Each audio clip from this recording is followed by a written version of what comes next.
Oh, hi. We're back with more Fate Extra. I don't remember what we were doing other than the fact... Okay, it's day 5. So we're day 5 this week. Actually, that means we're coming up on a boss. 2 more days.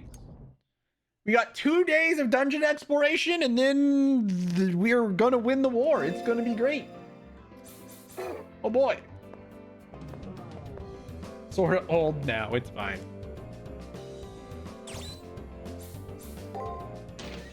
Oh shit, I sure hope I'm supposed to go to the 2nd floor. I forget what our objective is. Ohio. Yeah, there's a state called Ohio.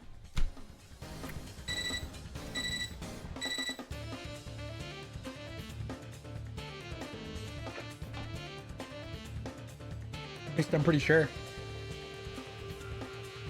Ohio's real, right? That isn't a state I dreamed up.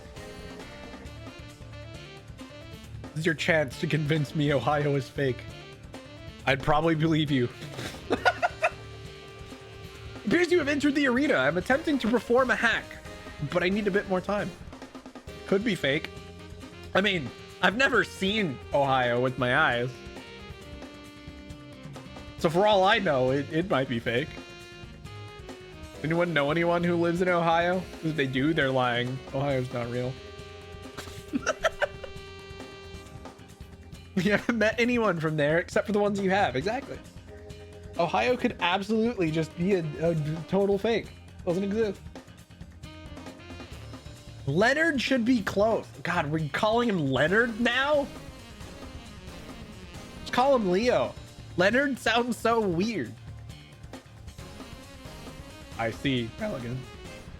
Please draw him out and buy us some time. All right, we're gonna go find Leonard now. You heard the maiden, Praetor. Let us give that young princeling a mighty surprise. It feels so weird to call him Leonard. Like, yeah, that's his actual name, but I've been calling him Leo so long. Leonard sounds like a nerd. Yeah. He sounds like one of those nerds, like the thing that I am apparently, because that one guy in my college was like, are you one of those nerds? What's the map button? Select. I think we're supposed to go down to that stuff down there for mission, but I'm gonna fight random crap over here first. Because his full name is Leonard Bistario Harway. Or something like that. But we just call him Leo because why would we call him anything else? You know what, do I even care? I don't know what the patterns for this thing are anymore. Because it's been a week and I don't remember shit. I'm just gonna guess. I do appreciate that they had to ask. It's so, yeah, I guess. It was just the most bizarre thing I've ever heard. Especially the way this person phrased it. Like he'd never seen one before. He's at a fucking college, for Christ's sake. Aren't we all nerds pursuing higher education here? What the fuck is this? What kind of stupid ass question is this?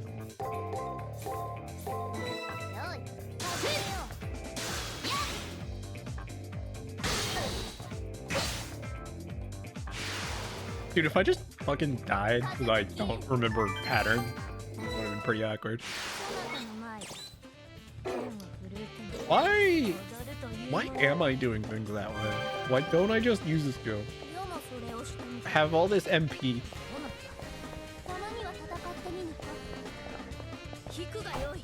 Well, that didn't work. Good job, Saber. Okay, I need to blow my nose again.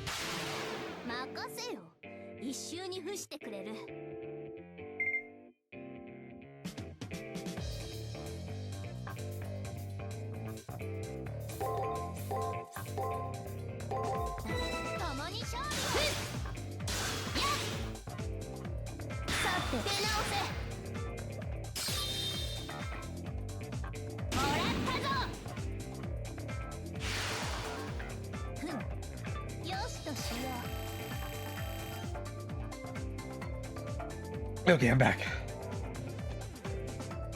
Also, for anyone who didn't hear, I was talking about it a little bit earlier, and I'm sure most of you guys probably don't care too much, but they announced this morning the remake of this was delayed indefinitely. It's still being worked on, but they're just not even bothering to put a release window out anymore. And also, I don't remember who stepped away. I imagine Bamco either stepped away or whatever, but Bamco is no longer the publisher for Fate Extra Record, so they're no longer doing the distributing. I have no idea what that's gonna change outside of who's selling it. F you, Bamco. I mean, I would assume Bamco's the one who stepped away purely because I imagine development costs are whatever, and they don't have a game they're willing to put out yet. So it wouldn't surprise me if Bamco was like, yeah, we're gonna step away from them. And Studio BB was just like, okay. Yeah, I don't know what's going on with that, but yeah, Bamco is no longer the publisher for the remake.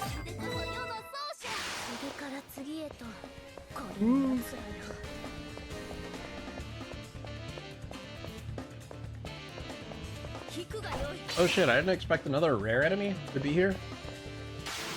I didn't think the Nephilim respawns that frequently, but sure, why not?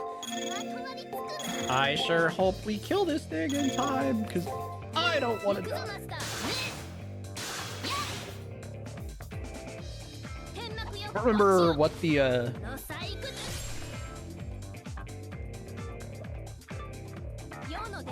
enemy patterns are.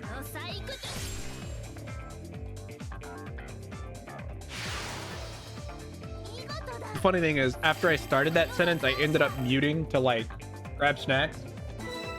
And I realized maybe I should finish the sentence before I mute and grab snacks.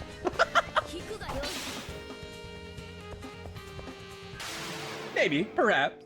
There's an option. Dude, getting enemy data on these things is going to be actually impossible for future playthrough. Because there's only like a few of them each week. Some of the earlier ones you could only get like maybe one per playthrough, which means getting enemy data on these Nephilim enemies is just not happening. Oh no, I overkilled the hell out of it. Oops. Did not need to use Thunderous Applause twice. So I guess he guarded the second one, so it still worked out.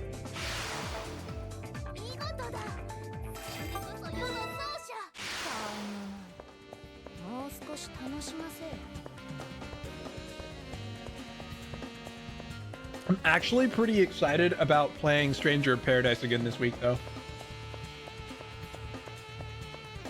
Should be a lot of fun to play that with Zach.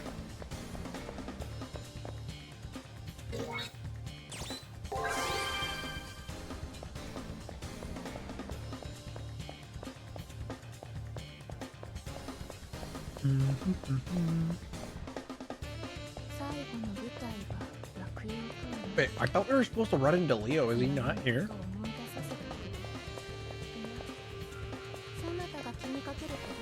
Well, okay. Am I even on the correct floor? I'm doubting that I am. They gave me the correct prompt, so surely it's fine.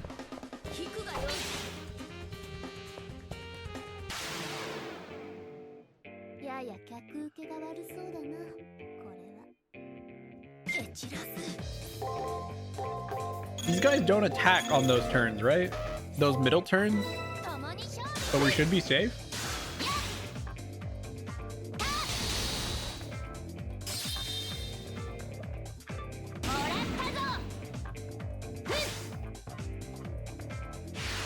We...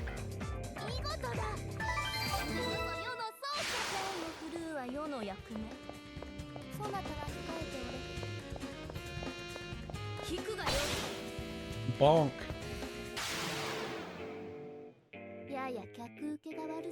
We attacked 3 times.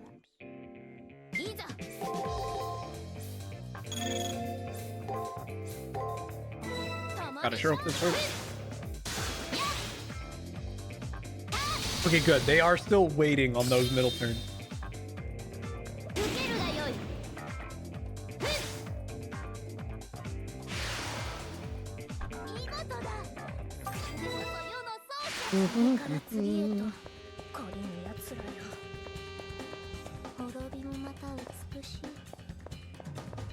Dude, I love these enemies. These fortress ones are the best. The fact that they do not do anything half the time is fantastic.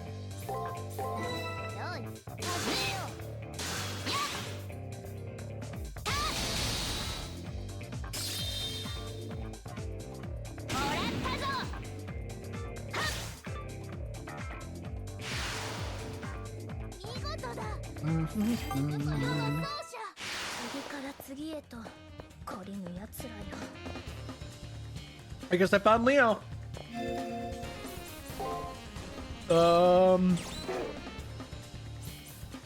Probably switch my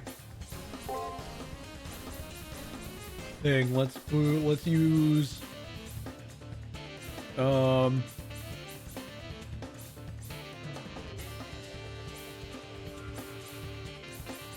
where is it? The Scarlet formal wear?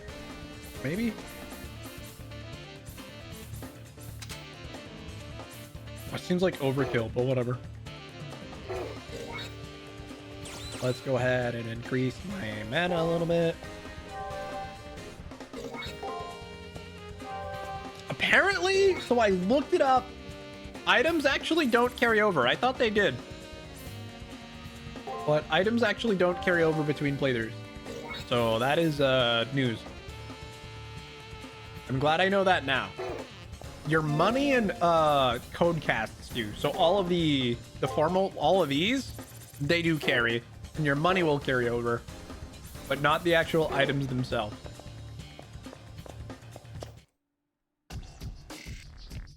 There he is. The gold-haired Harway King stands in the arena. His knight in shining silver armor beside him. I have to distract him to buy some time.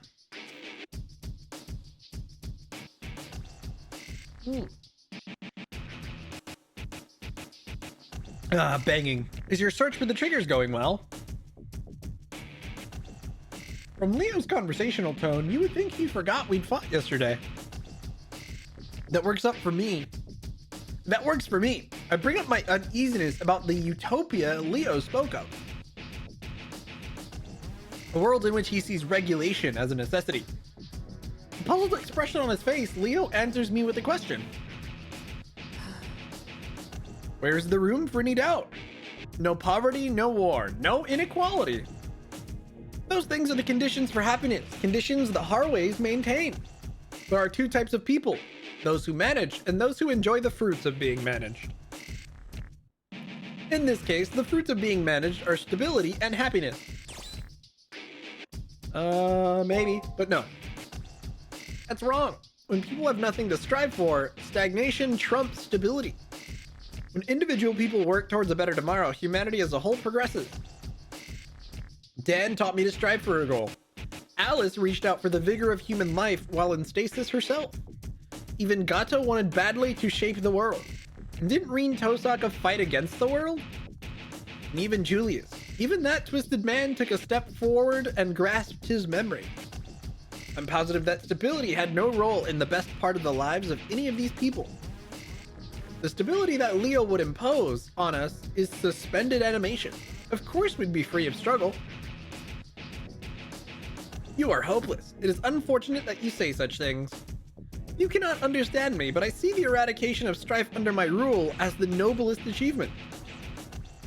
Leo sighs and glances casually at Gawain. Shall we, Gawain? It is sad, but he places himself in opposition to the Harway.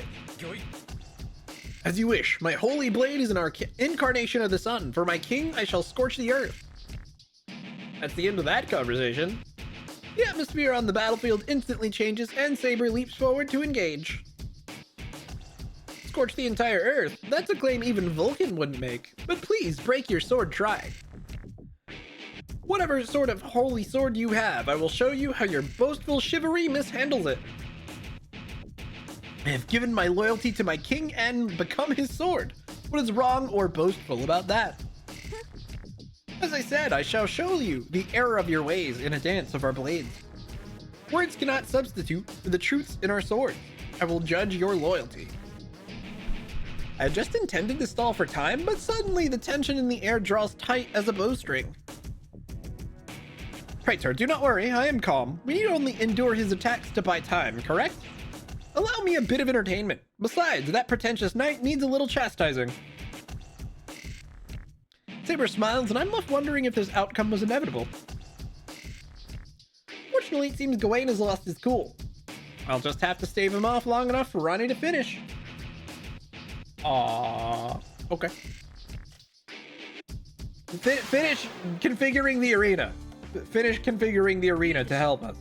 To turn off the sun. She's not off doing something salacious. Probably. Honestly, I don't know. She might be. Knowing Rani, anything is possible, unfortunately. Oh, that's what I should have grabbed. I needed to grab a stun. Well, too late now.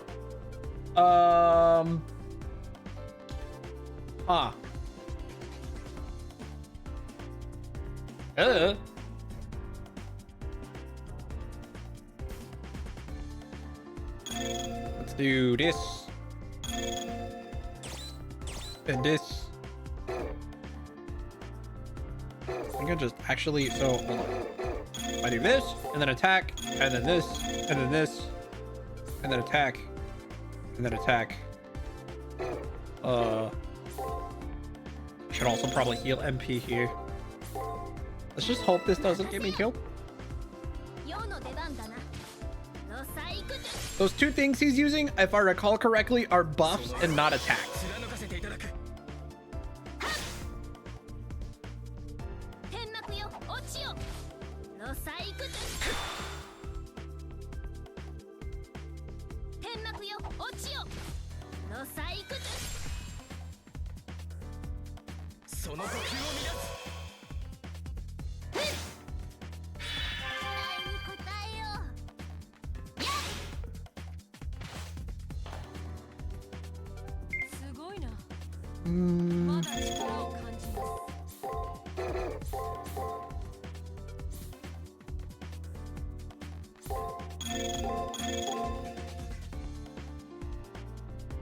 Putting out a wild guess to see if I can get an extra attack on him for shits and giggles.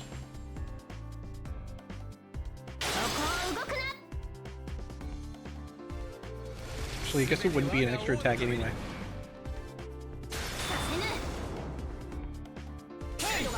Ouch. Not great.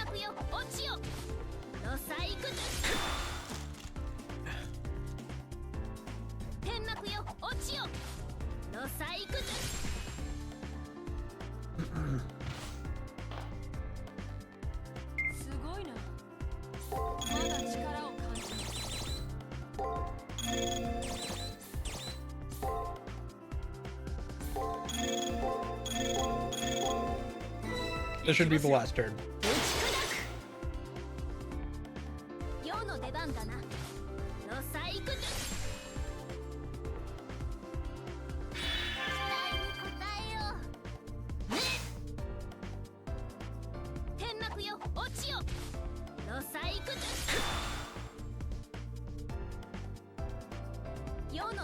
On hindsight, it may have been a little bit safer to heal my HP somewhere in here.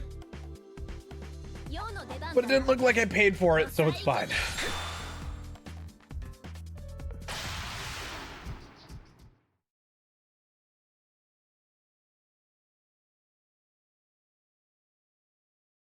Sorry, opening up a snack. Give me just a second.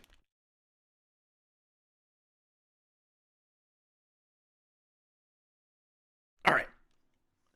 Is that all you have? Some knight of the sun you are. Saber's taunt is gleeful, but the expression on her face is stern.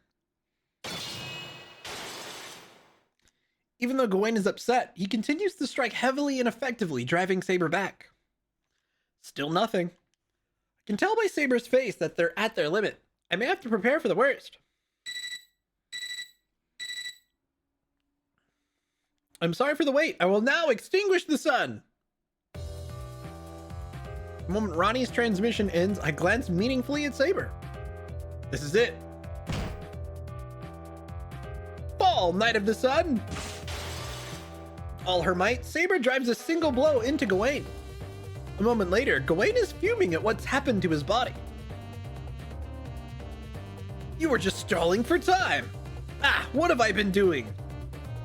Huh, you have nothing but your foolishness to blame. Saber puffs out her chest in pride as she goads him. Gawain, let's retreat for now. They are victorious today. Gawain reluctantly lowers his sword. Leo turns to me.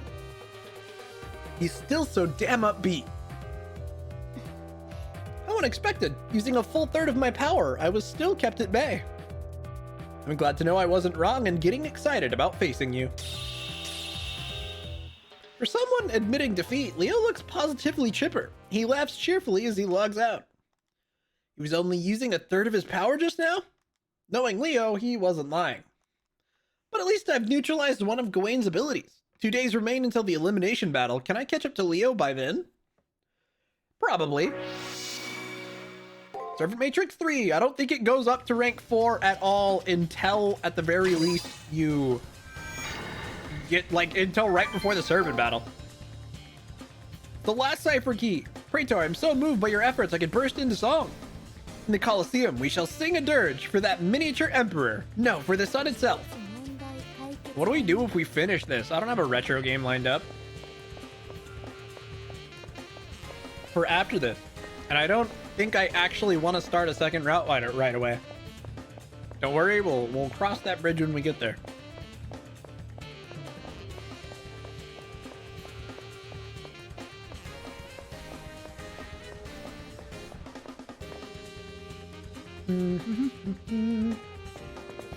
Well, that's the teleport out. I don't want to do that yet.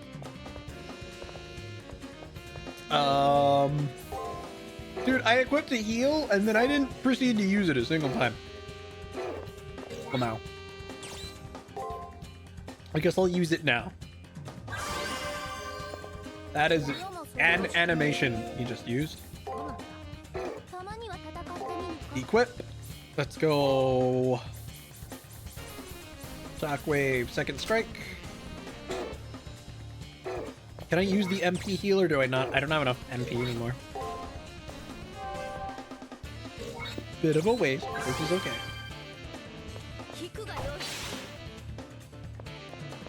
Admittedly, we're gonna have to use a couple more MP items anyway, if I want to safely beat up all these enemies.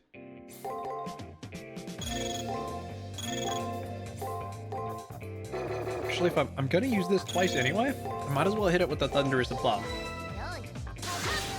Thunderous Applause should kill regardless.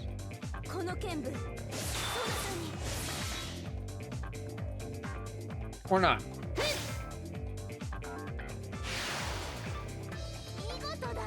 Good enough.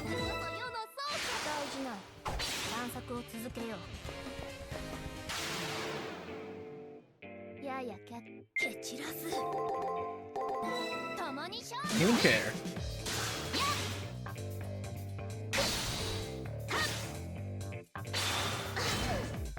Wait, uh-oh. What?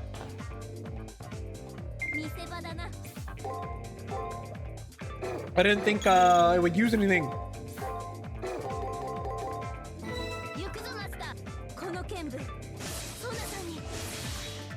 I didn't actually think it would do anything those last few turns. Oops. That's just what I get for being careless.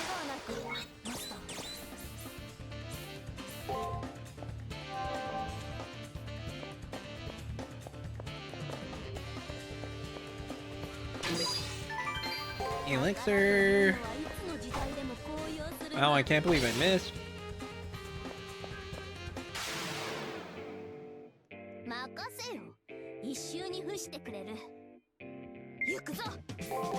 I thought it does nothing on those turns.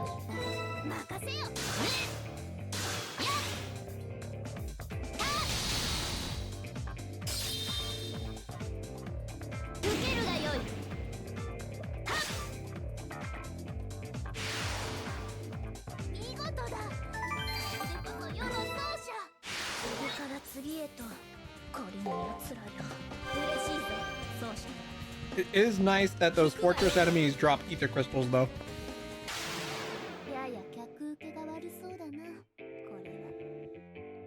You're starting the pro gamer competition? Very nice!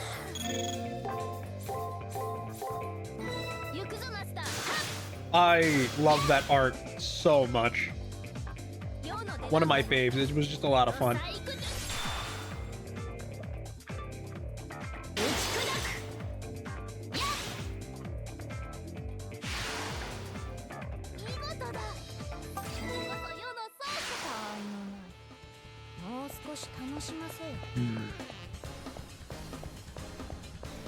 I do enjoy me some Shangri-La Frontier.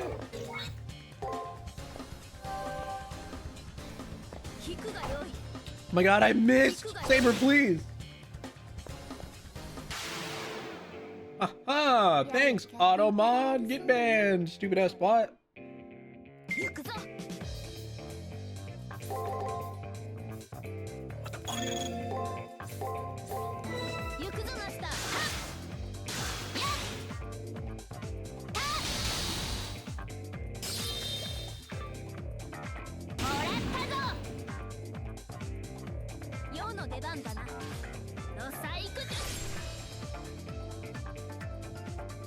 Why'd these guys switch it up on me here at the end? They started using moves in the middle there.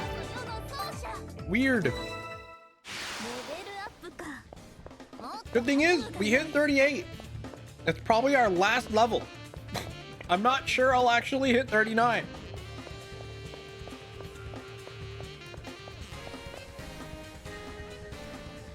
Did I actually grab all the items? Let me be absolutely sure by checking the map real quick.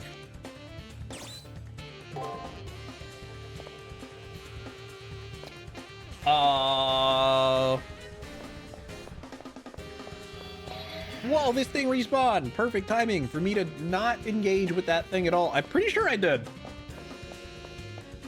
Grab all the items, I mean. Unless there's a request from Taiga somewhere that I forgot about.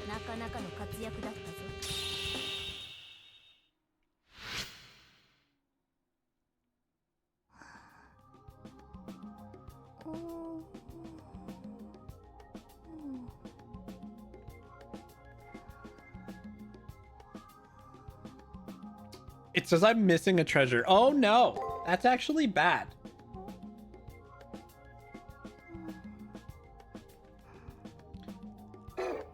If I actually missed the item, I'm gonna have to redo all that, which would be annoying.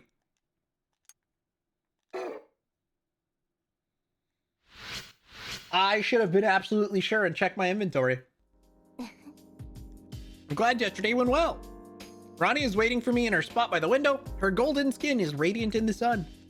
Yesterday, we struck a strong blow against Gawain, so it's possible to be positive about the final. Tomorrow is the 7th and final elimination battle. I never thought I'd be standing on equal ground with Leo and Gawain, but thanks to Rani, it's a reality. Those words of thanks are on my mind as I look at Rani. Is something on my face? She looks so perplexed as she asks. I can't help thinking how cute she is when she gets flustered, and I smile. Rani smiles back. Get a room. Thought you might be worried over Leo Harway's philosophy, but it seems I was incorrect. I spent time wondering if Leo's philosophy had merit, but in the end I realized that his way of thinking was wrong. I realized after fighting him that as strong as Leo is, he's missing something critical. That's why I know I can win. It's a relief to hear that. Rani smiles. Seeing that smile revigorates me to win and return to her no matter what. Please tell me I got the Taiga item. I probably didn't. If there's one thing I missed, it was almost certainly that. The sky is going dark. I'm nervous that I've forgotten something, making everything that I've done so far be for naught. It is the final scene, Praetor. Are you sure you haven't forgotten to glean the cipher keys to perform an alteration of the soul? Hearing familiar words from my servant calms me. I'd really like to save myself the embarrassment of losing by default in the finals. Just in case, I should check the cipher key display on my terminal. Also, I need to finish all my other preparations today. Visiting the commissary, performing an alteration of the soul, training in the arena, it's all necessary. I should do everything I need to. I can't be too careful either. Did I forget the tiger request item? Was that the item I missed? Tiger's goldfish. Trigger code. Trigger codes. I'm pretty sure that is what I missed. Yes. And that means I do have to redo shit because her item isn't gonna be there this time. All right, well, we've got cutscenes to skip, and God, I'm so sorry. This wastes so much time. That sucks. Where was it? There's only one place it could have been that would have caused me to miss it, and it's actually super annoying that that's where it ended up being. This is a problem I could have solved quite a bit ago. That's what I get, assuming the one treasure that I didn't check wasn't it.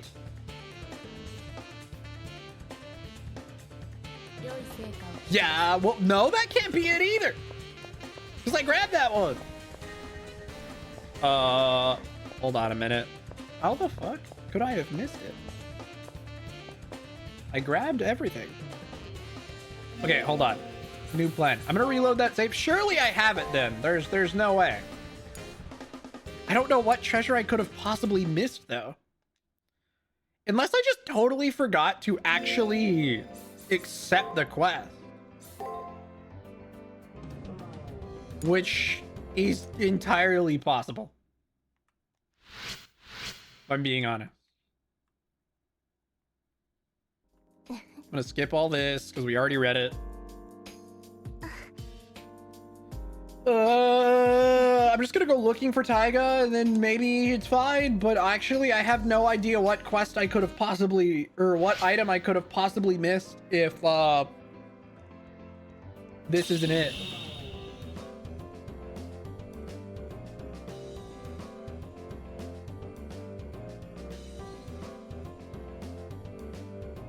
Kind of weird. If I go down a floor, up Taiga. I did fail? Was it because I didn't talk to her on this day either? Did I need to talk to her the previous day?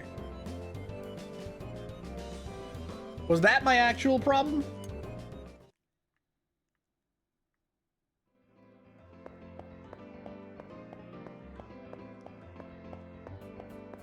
She said I failed her there.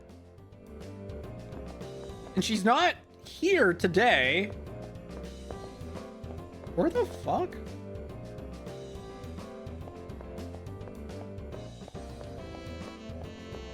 All right, I actually have to go looking. I'm starting to think the item I'm looking for isn't even on the map. Either that or it's on a chest I've already grabbed and just refreshed with a new item, which is even more annoying.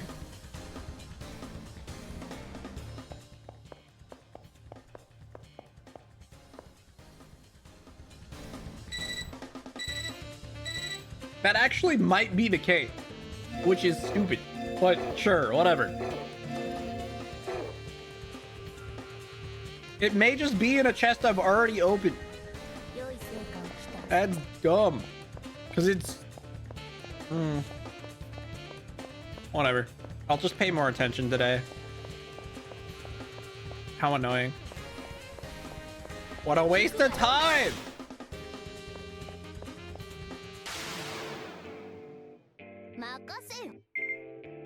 I won't get my level if I don't redo all these though.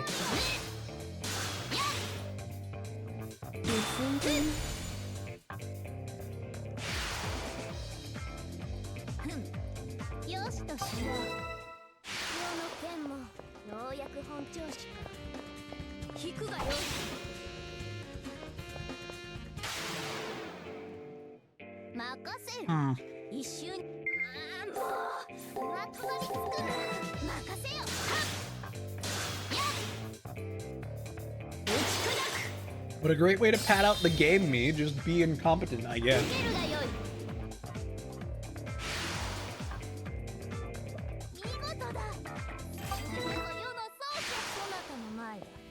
So this chest is already open, so it's not this one. But the chest I think it is, I somehow just walked past the damn thing without picking it back up for some reason. Which is pretty embarrassing.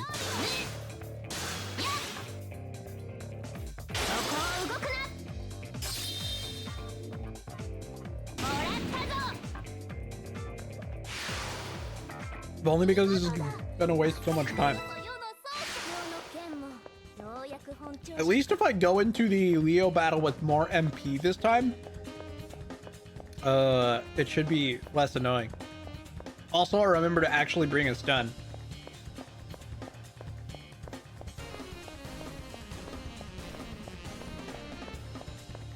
So, is it? Nope, it's not that place. Where the hell is this item? I straight up don't know how I could have missed it. Unless I forgot to talk to her the day prior, perhaps. But I don't think I did. I think we talked to her last time.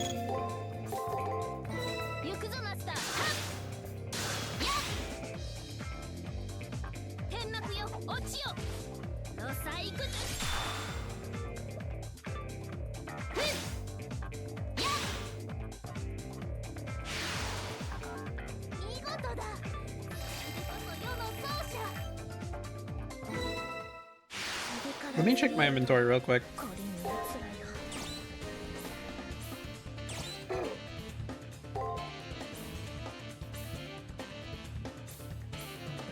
City and Feather. Broken Arrow, all this stuff. Purple Blade. Pirate Booty. We actually need to sell those. Purple Terminal. Okay, so I don't have the other key item. That means we must have talked to Taiga. I feel like I had to have accepted her request afterwards too, but I just have to really look for the item. I'm so used to having a map point away, but apparently this next one doesn't seem to be marked, which is a little awkward.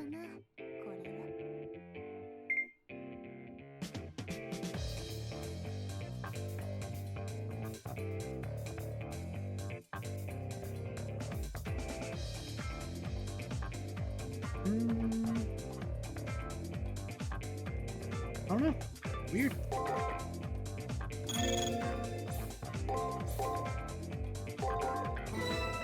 I have no idea what skill it's gonna use. Ow.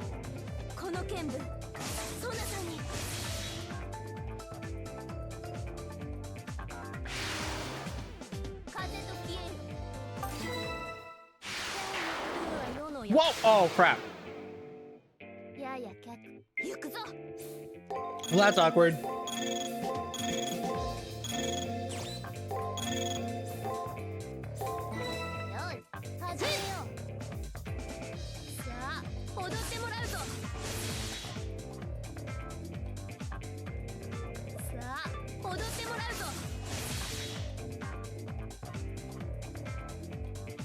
Purely because I had to use a lot more MP than I wanted to.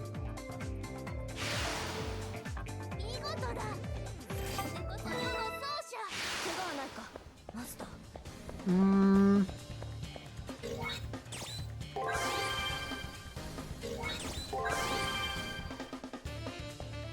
I want to use that one more time? Nah.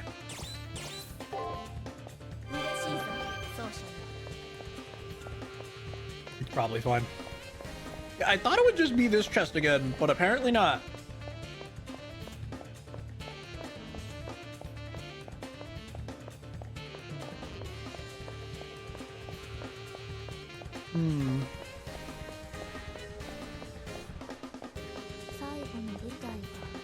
How could I have missed the item?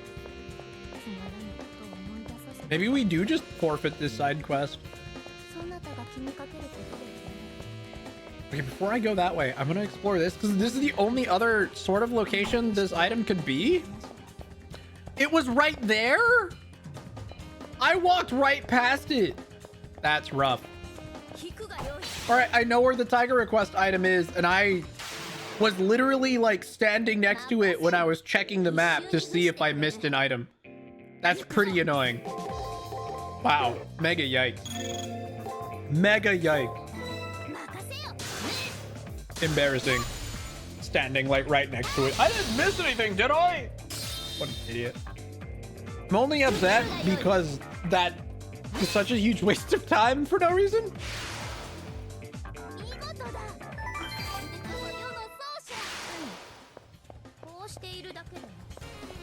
I was standing right next to it. Boy. What I get for relying on the map instead of just using my eyes. Wait, these patterns it's giving me is kind of annoying. Yeah, I had a feeling that was gonna happen eventually.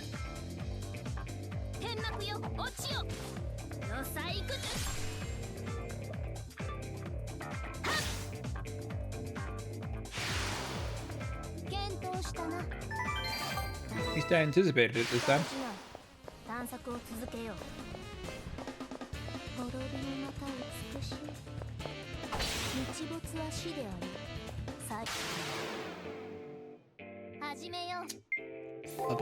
Dude, are you serious? The one thing it tells me is one of the ones that doesn't matter. Stupid enemies. I was so happy about these things earlier. Now they're annoying me because they're throwing in frustrating mix-ups.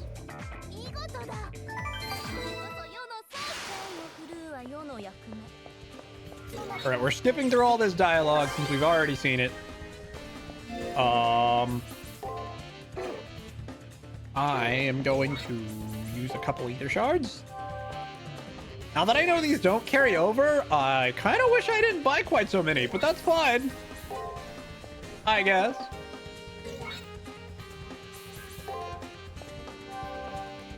Because I'm just going to have to sell them all after the game's over. Before we go to New Game Plus. So I want to use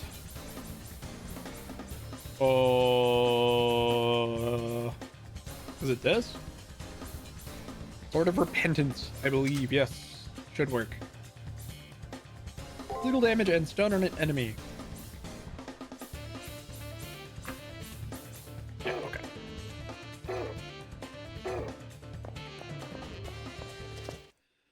All right, big skip. Once again, I will reiterate, since we've seen this before, I'm skipping through all of it.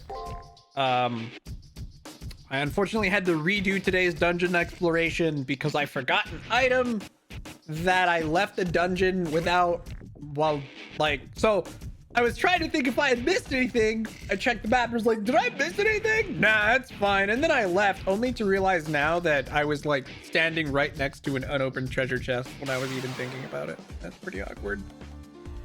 Oh, well. Like I said, it is wasting a bunch of time since we have to do this whole thing over again for no reason, but whatever. Awkward. I think I can get away with this because he's not even gonna do anything on these turns that's like worthwhile. Pretty sure I can get away with shocking and hitting him again here too. It's not that it really matters that I get 2 extra attacks because we don't do any damage regardless. So when he uses a skill, does it mean that yeah, I guess it technically interrupts my combo anyway. Even if his skill doesn't do damage.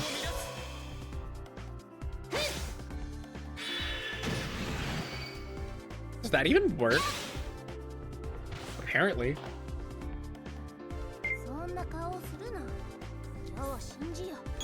Veil of Petals, break. I'm gonna stun his ass. And then I'll use a thing anyway. Just try not to get hit. I don't know if that skill I'm using on the 3rd move is even necessary. I'm really just trying to interrupt his stuff. Bomb. Well, damn. Nope, he still uses it. I probably should have blocked in that case. Ow. Oh well. I was hoping I could stun him, but it didn't work. I wonder if the stun didn't actually work the first time either. I just got lucky and selected correct. That could very well be the case. That I just guessed correctly.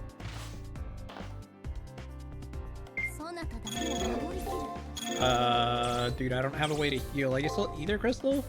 So we can defend that. Just a little bit of extra HP here.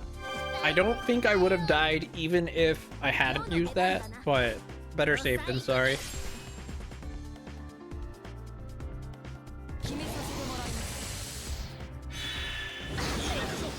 Oh, does that count as me being stunned? Never mind. We probably would have died because I got stunned. I'm wondering if that bomb move actually stuns you when you're blocking. Oh god, I'm still stunned. That's bad. Well, if I hadn't healed, I would have died. So, you know, that's a thing. I guess I did need to heal. Better safe than sorry is correct. Absolutely would have died. Cool. All right. Why was that way harder the second time than it was the first time? That's what I want to know. It wasn't nearly that close the first time.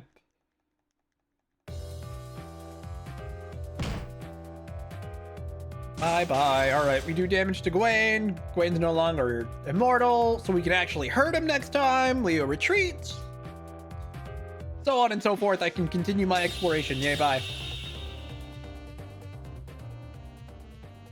All right, so now as long as I remember to grab the damn item, we should be good to go.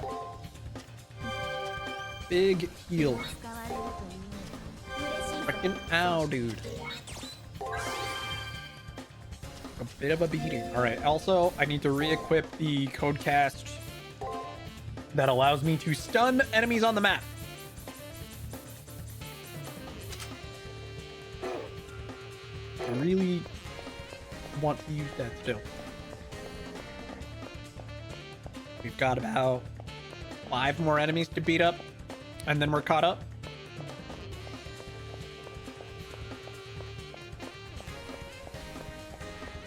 I wish I didn't have to redo this day because we'd already be nearly done with day 6 had I not messed it up. Which means we'd be just about ready for a servant battle by now, but whatever. It'll be fine. Again, I didn't really think of what to do after this anyways, so.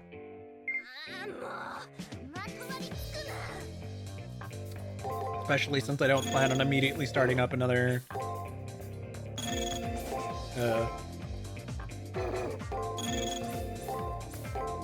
route. This is awkward. I may have wanted to be a little bit more careful with what I was doing. Especially since I went with a strategy that was meant for a different enemy type. Oops. Whatever. I didn't get punished for my crappy decision. Magic Crystal Sphere. What does that do? Significant amount of Master's MP. Oh, so those guys can be farmed for MP items. It's crazy. It's a shame they wouldn't carry over, which would make it utterly pointless to farm them.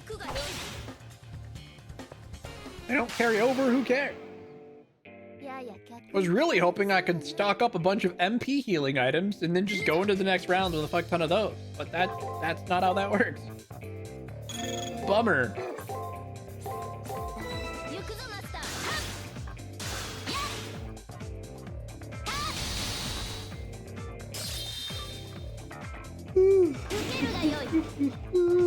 Oh man. Sorry about that.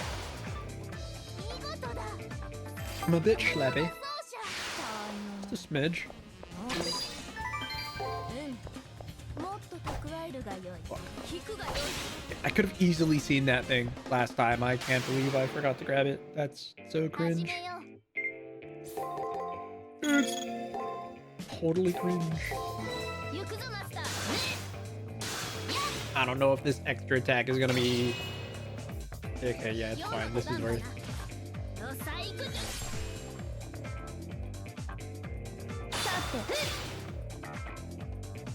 Guaranteed the kill. We're chilling. I think I used too many MP items actually, but that's fine.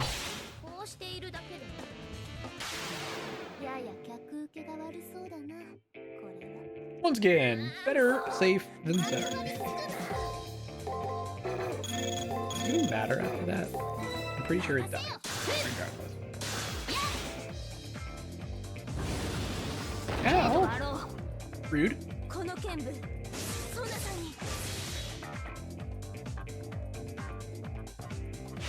2,600 damage is a wild amount for skill damage. It's only gonna get higher too, because I'm gonna use this level I'm about to get to increase my strength even further. We're getting even dumber. I don't think those extra 2 hits even matter.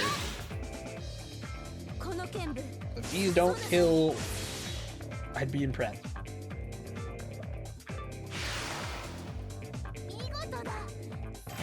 Okay, there we go. We got the level. Let's grab the item directly in front of me that I absolutely saw but did not grab for some reason. The more I think about that I didn't grab that item, the more upset it makes me, because that's just absolutely inexcusable. It was in front of my face. Oh my god.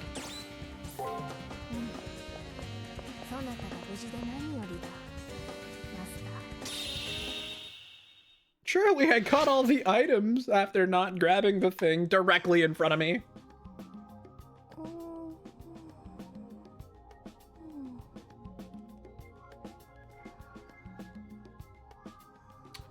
Still doesn't say I have all the stuff, but I got the thing I needed, so it's okay. Did I forget to grab the trigger code? I forgot to grab the trigger code this time. That's okay. We can grab that tomorrow. I actually did forget to grab the trigger code, but it's in an accessible place. It'll be fine. I don't need to redo that day again. The trigger code isn't technically, well, okay, it's on a time limit, but it hasn't expired yet, so we're fine. The time limit is the end of today. So I'm gonna skip all these dialogues again because we have read them once. Actually, I guess technically I've skipped over them once too. But it's fine. Yeah. Funny, now this scene actually rings true because we're talking about not forgetting the trigger code, which I did technically do already.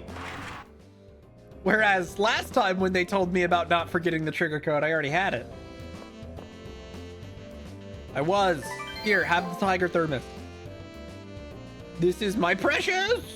How would you do this? Take this plushie in return. Okay, cool. Thanks, Taiga. Let's go see what it looks like. I think it's different for every version of the My Room. I bet she gets like a teddy bear. It's actually just a tiger plush. Lamau. Speak. What directive can I impart to you at this point? Do your best against the other remaining master. Okay. Right, Noma? Jungular foot. Isn't it though, dude? Oh, I love that art. So Noma, here's the thing. The anime season 2 ends as they stroll up to the stage in costume. Do you know how pissed I was, even though I kind of expected that's where they'd stop? They literally stroll up, get introduced, and season 2 ends. I was pissed, even though I knew it was coming. I knew that's where they would stop, because I had already read the manga, but I was still mad about it. I was mad I was right. Also, thanks for the lurk, Ratnap. I appreciate it.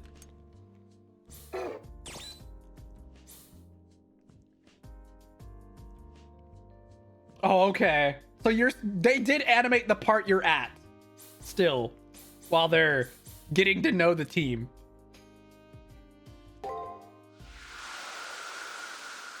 Fair enough. Well, the team is only the one other person who joined, but, you know, whatever.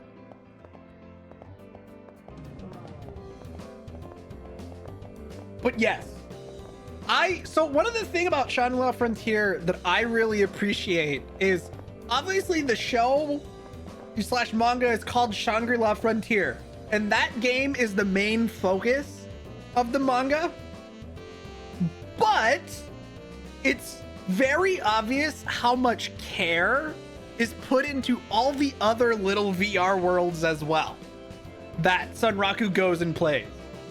I really like that the author very clearly understands like games, for lack of a better way to kind of say, like, the author gets it is all I'm really saying, and it makes it a very entertaining read as someone who plays games. And again, all the other VR games that Sunraku plays over the course of the series could very easily be throwaway things that isn't well thought out, but there clearly is like a lot of effort that went into crafting those other the side games, I guess. So yeah, I enjoy it. Very cool.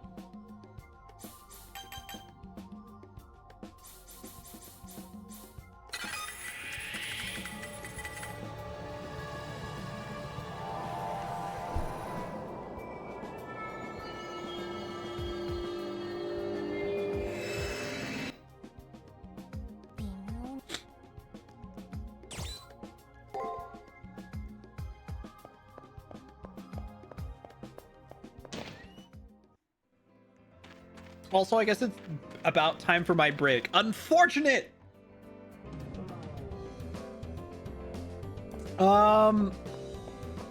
We saw Rani and Leo up about to have a chat. Let me get at least nearby them, and we'll view this when I come back.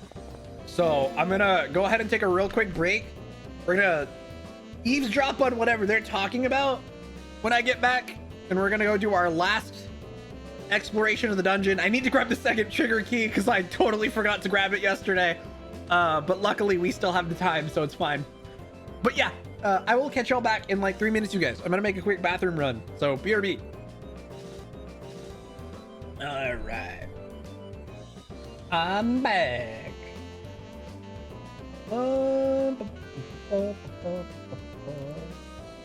Sorry, I was a bit distracted. I got a bottle of water as well, so let's chat with these two, or listen to them chat, whatever we're doing.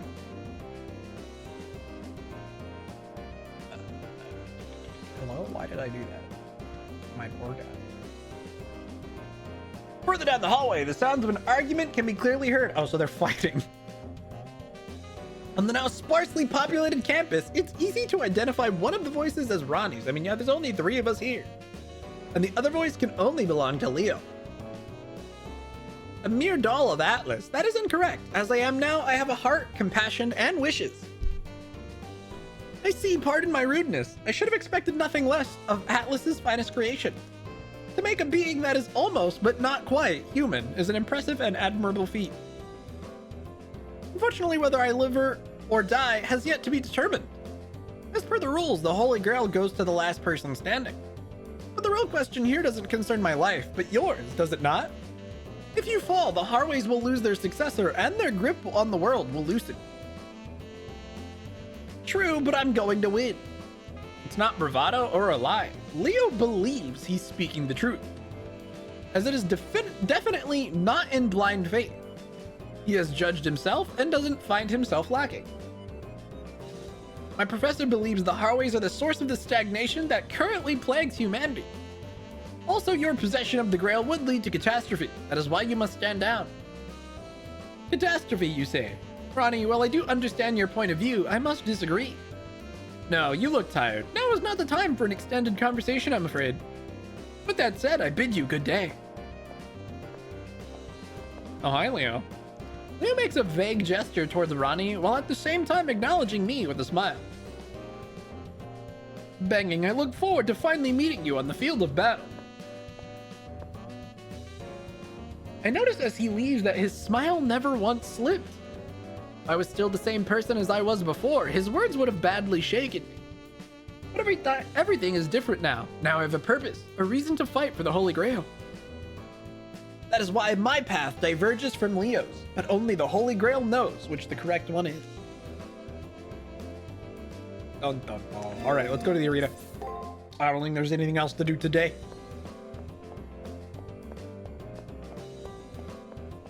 Let's get a big ol' save just in case I make another oopsie somehow. It would not be unlikely. I do that a lot. I make oopsies all the fucking time. I just have to remember to grab the damn code.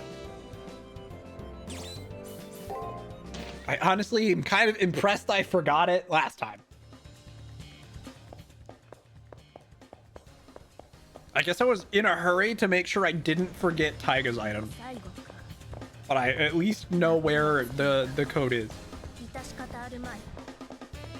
Parting is such sweet sorrow. Oh, Saber. I agree. Don't worry, there's like 2 more games. Technically 3. I don't think Extella Link is actually like canon in the extra series, but still. It is there.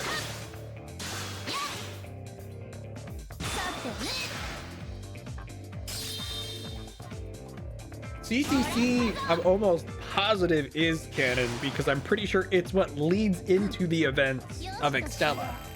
The fact that there's a bunch of crap going on, you know, what do they call it in game? The dark side of the moon cell or some nonsense? Irrelevant. I don't know the entire plot of CCC though.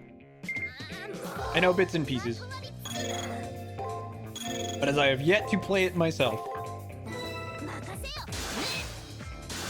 I just know about the villain of it being a bunch of Sakura AI malfunctioning and the hidden antagonist.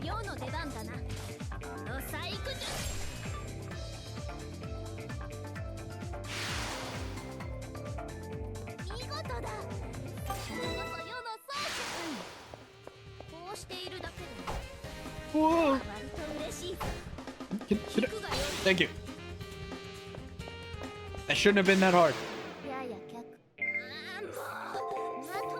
Is that enough to kill right out the gate? Do I need to do anything else, or is the extra hit good enough? I think the extra hit's good enough.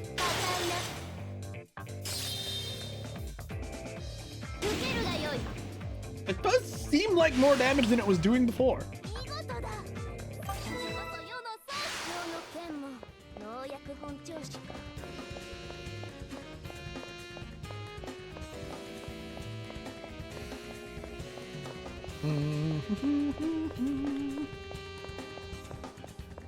Oh, I wonder, out of pure curiosity,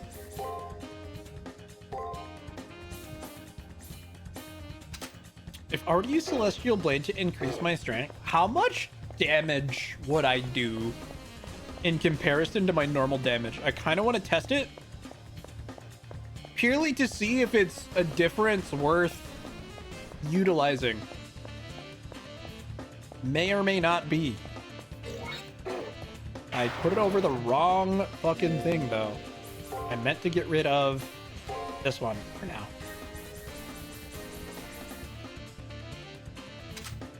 I sure hope that didn't fuck up my max MP. I guess it kind of did, but...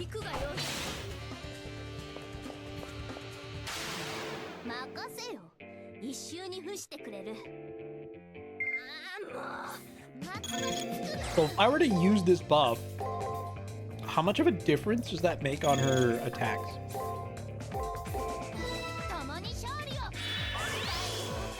She normally does what, around 700?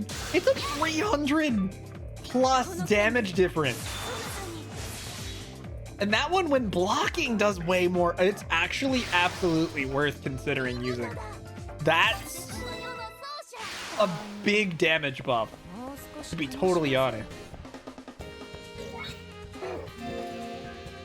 It's a pretty significant damage increase.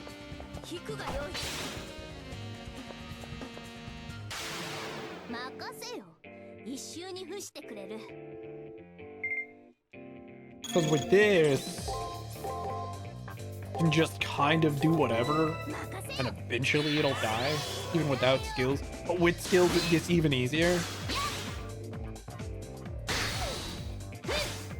Because with skills, what would normally do, what, like 2600? I might be able to just one-shot? Just kind of wild. The damage does seem to fluctuate a lot more with that buff on. As far as I can tell, at least.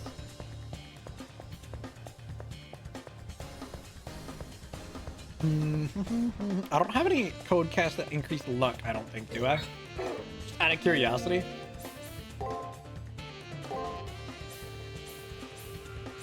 Yeah, just magic, defense, and strength, which is fair, honestly. Oh, no, I do have one that increases luck. Whoa, and it's a big luck increase, too. It's not even a small one. I don't know if they work based on a percentage of your current stats or like a flat value, though.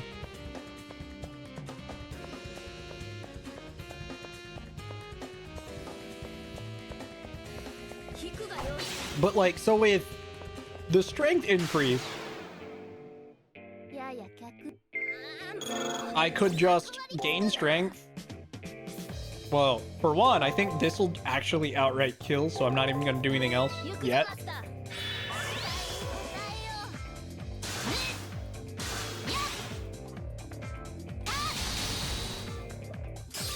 Yeah, so we don't even need a third attack with that, because we're getting like an extra 500 or so per hit with the buff. Once again, it's actually just a massive damage increase. So I'm probably going to use that for the upcoming buff. But in something like this, if I use the strength increase and use thunderous applause, would that straight up kill? I'm gonna risk it.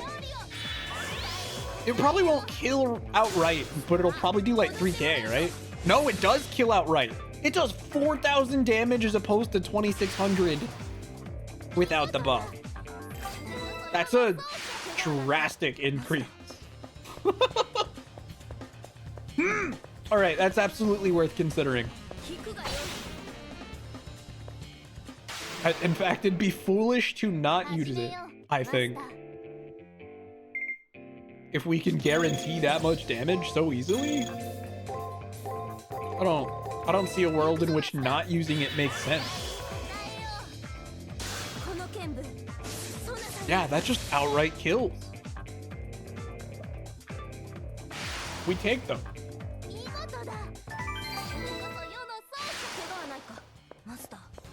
And it's a little bit MP heavy, but it'll be fine once we're in a servant battle. Whoa, trigger obtained. It's a good thing I didn't forget it this time. The reason I skipped that text is because we've actually seen it before, in case anyone was wondering.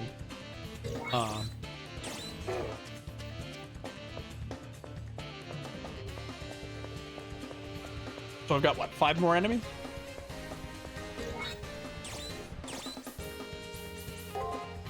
I'll do this just so we have enough to use the buff as well as stun them.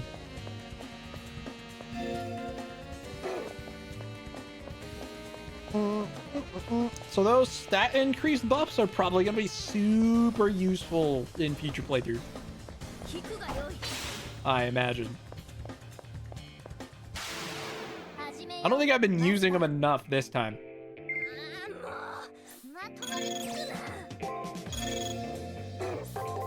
I'm being honest.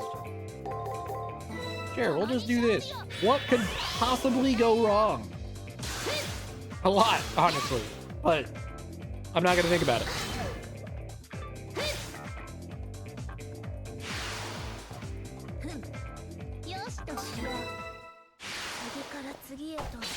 I'm glad that goes through wall.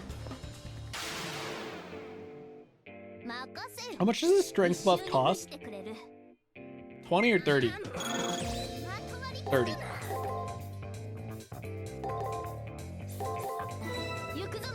Actually, I think I probably should have used a break attack on that third hit instead of a regular attack, but we'll see how this goes.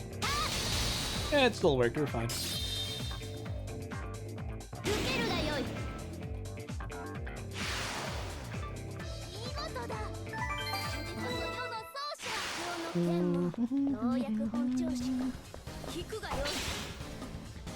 I think I can get away with just...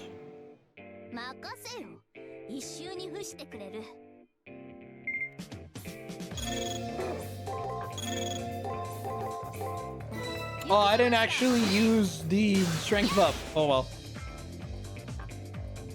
Hopefully it isn't a problem.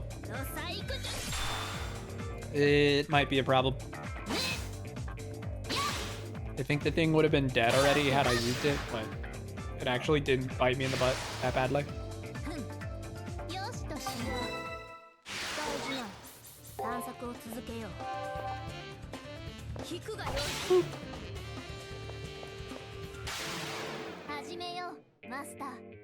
I think we have just enough for 2 of these and actually, I bet I could do this. For 2 strength buffs and 1 more stun. So as long as I don't miss the stun, we're golden. I knew that would break attack was the better move there. Nice. So, stun. We've got 30 MP left, and I can just do this. You can actually just insta-kill the guy. By going... main strength. Attack. I guess I could also I would have been just fine because it gave me 3 moves there. I was gonna use a skill, but I guess, yeah, it's fine. This works.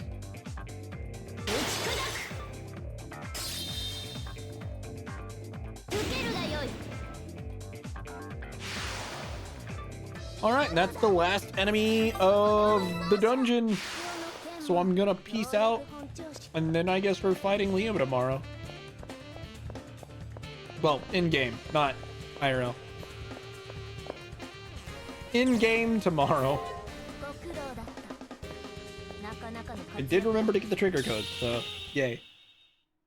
I don't think I've ever actually seen what happens if you just neglect to get the trigger codes, but what if?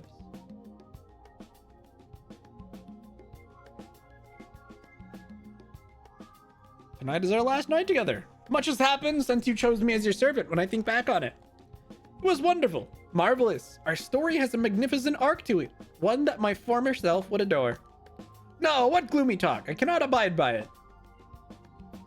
Let us focus on the grand finale. Tomorrow, I will swing my sword in a blaze of glory for you. Oh, hi, Shinny-Wing. How you doing? Let us present a grand finale that will dazzle all who see. Command me passionately until I am spent. I will, Saber. No problem. How many of the movie things did you get done last night after I went to bed, Shinny? Doing all right. Kind of tired, but it's because I accidentally set my alarm too early today. You finished all of it. Oh, nice.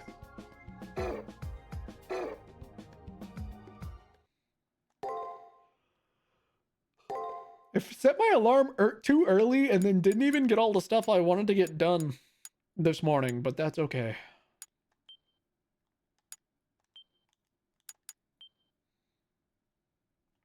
The NPC choices they had for this movie date. Nope. Well, the major NPCs were Cecilia and Sweetie, right? Those at least were the shop owners. Then all the 8 agents we got. Though the last one was technically group, since you go with all the Delulus. Think Cecilia should be playable. She has a really nice design. However, her being playable would break storytelling because she still has PTSD, so there's like no way we're gonna bring her into a hollow. She barely managed to sing. Her PTSD is so bad. There's no way we're taking her to a hollow. She's a really cool NPC, though. You're facing the final curtain, the final elimination battle. How do you feel, Master? My answer is obvious. Character quest. It's a shame they pretty much stopped releasing agent stories. Since instead of agent stories, they've been doing character events. RIP. Why even bother asking? I'm here because I've accumulated victories and crushed dreams. When was the last agent story, anyway? I don't even remember what the last agent story we got was. It feels like it's been so long. I guess it was Fufu's, wasn't it?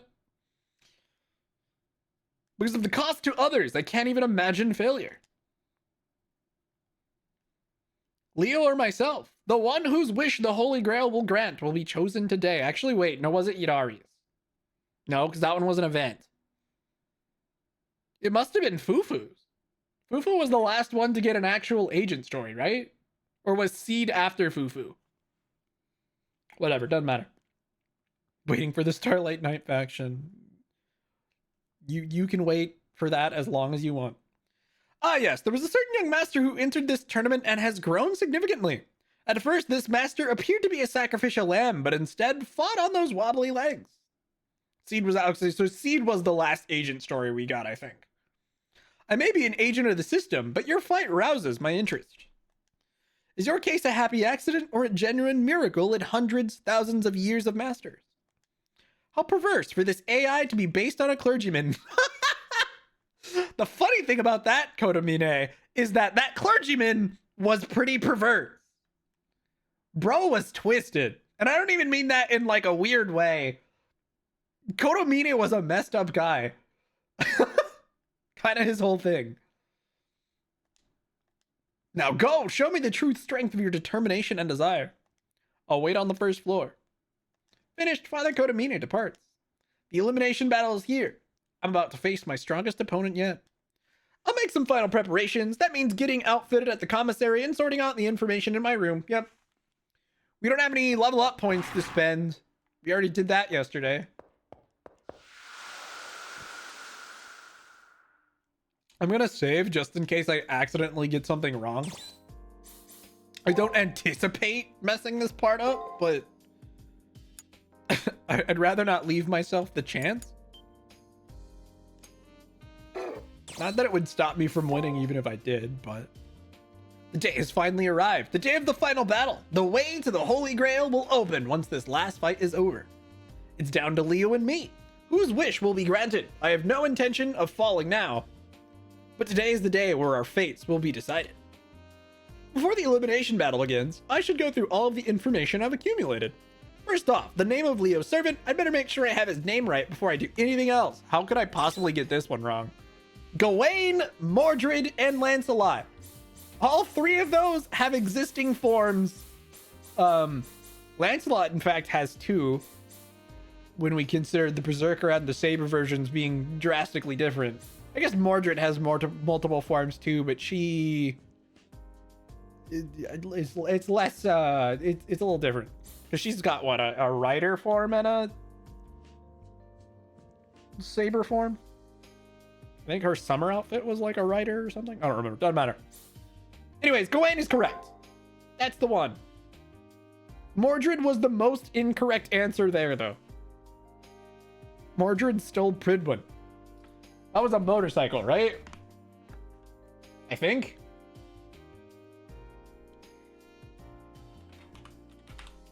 I swear she has like a motorcycle.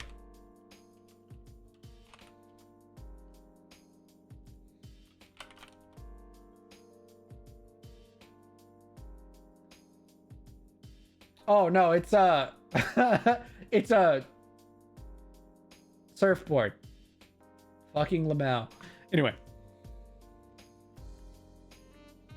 The servant in burnished white armor. His name was given as Gawain. The knight of great loyalty linked to the legend of the Round Table, who guards Leo with tireless vengeance.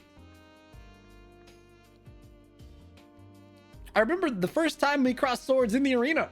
As per his story, His strength is legendary. Wielding a sword that shines like the sun, he barred my way with unshakable resolve. The name of his sword is the Sword of Absolute Victory, I'm pretty sure. No, that was the sister sword. Let me think about it a little bit longer. Oh shit, they don't let me get it wrong. The Resurrected Sword of Victory then? Galatine, right. The sword called Galatine, it is the sister sword of Excalibur and a weapon of great power when used by Gawain. At first, there was no way I could meet the stroke of the sword infused with the sun's heat. Now, the attribute that made Gawain one of the mightiest knights was his unique constitution. When the sun was in the sky, all of his abilities were amplified to a significant degree. His noble phantasm alone makes him immensely powerful, but with this attribute, he was almost invincible. What was the name of that ability? The fuck, dude? None of this sounds familiar. I'm gonna say the numeral of the saint. That was correct. Okay, cool. The ability that ties his powers to the sun at its most powerful is when the clock strikes noon. Sure, dude.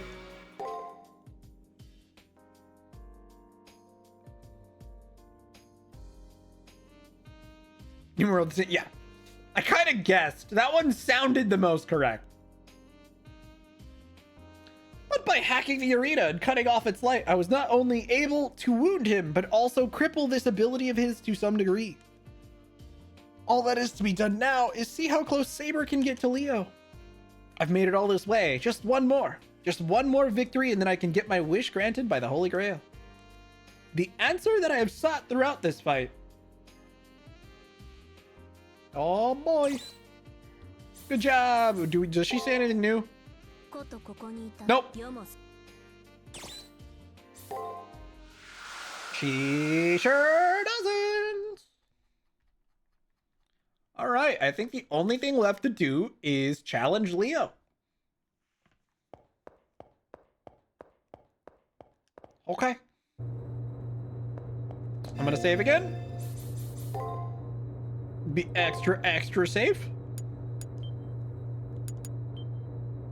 And now let's talk to Kodomina. Wait.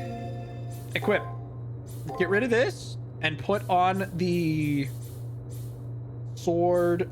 No, the Staff of Rebuke. That should be good. I can lose, probably. I've been awaiting your arrival. Are you ready? If it is your wish, I will open the way to the Colosseum. Now please present the final cipher key. Inner Colosseum. So, young master, who will have their wish granted? You or the scion of the Harway family. I will be here waiting for the one who successfully manages to reach the Holy Grail.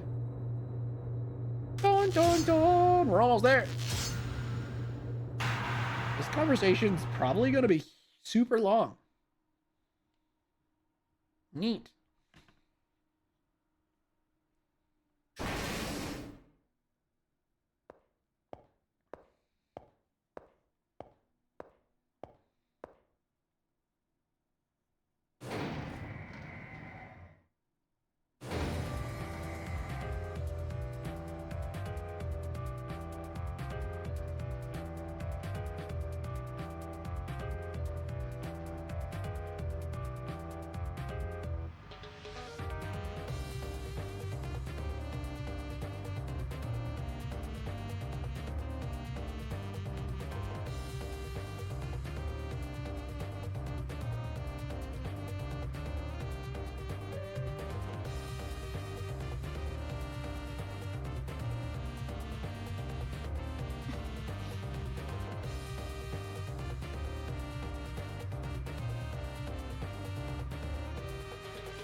Finally, the battle I have been waiting for. Are you moved by the gravitas of this moment as well? I couldn't wait. Is that so? Then we are in the same mental space, even if we are not equals. You stir something up inside me when we fight. I'm well aware that as the head of the Harways, I must scour any personal ambition from my heart. But if you feel this connection between us as well, then it's a different story. It means that you and I are bound by a stronger fate than the pull of individual connectivity. Oh, excuse me, I cannot contain my joy. You've gone through a metamorphosis. In the prelims, you were bland, unmistakable from an NPC. Technically, I still was one. But now you've transformed into a warrior worthy of arresting my full attention. It was a long road.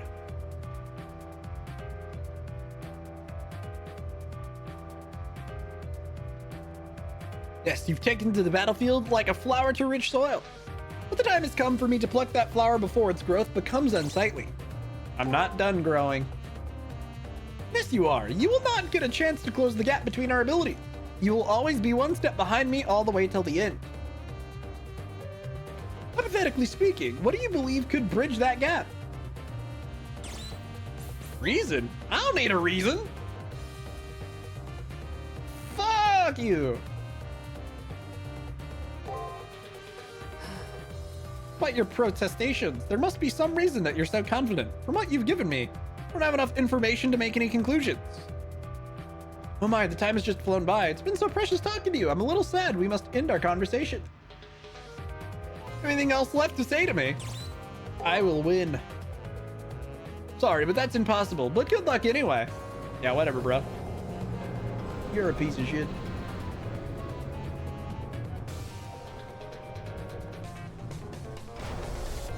With the gnashing of metal, the elevator grinds to a halt. It just hit me. Or this time, did the reverberation last longer and the sound heavier than usual? Or is it just me?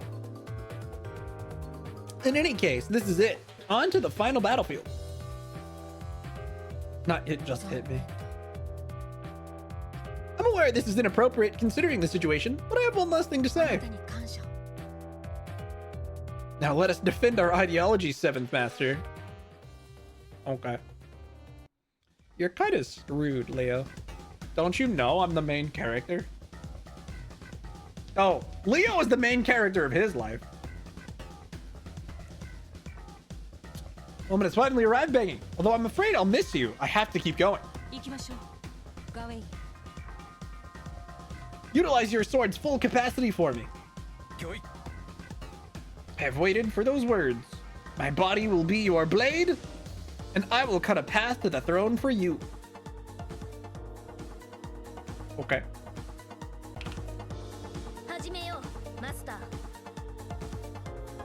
Well then, we've been letting you in so far, but we will no longer pretend you are invincible. Because the boy you call master is far from being a true king. You two are too innocent to win.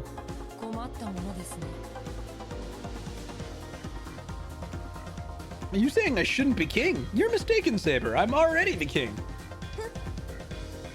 So long as you think you are perfect, you will never realize your flaws, and you will never be complete. I pity you, hopeful heir, for you have never known defeat. Having never felt pain, your emotions are fragile and untested. If you were to suffer defeat, you would be devastated. Oh! Shut your mouth, whore of Babylon. You have no right to slander my master. Yo, he knows her true identity. Such loyalty. This is well and good, but you are a fool. You see only the perfect king. Unless you also support his politics, you're nothing but a faithful dog. What are you saying? That's a knight's duty. A knight is the sword of his lord and perishes with him at the end of his time. You can't be taking issue with that. Devoted my being to my master. Any knight who would give less than that has impure motives. Be quiet. Bow your head to all the knights that you have besmirched. Honorable as it may be to perish alongside your master, risking your life blindly is suicide. Knight of the Sun, your righteousness prevented you from correcting your master, a fatal mistake. Even if that is true, how could someone who identifies as a king understand any of this? That is where you are mistaken. I have always subjugated myself to beauty. Therefore, no matter who I serve, as long as I stay true to myself, I see nothing wrong. You call yourself a king and yet you're willing to serve another? That's right, I can see you don't understand, so I will illustrate with my blade. Rainbows shine because they are illuminated by the sun. Perfect king, faithful sword, let us see your limits. You know, that's dangerous. You probably shouldn't run your hand along the blade like that. You might hurt yourself. どうあれ、道を譲るわけにはいきません。ど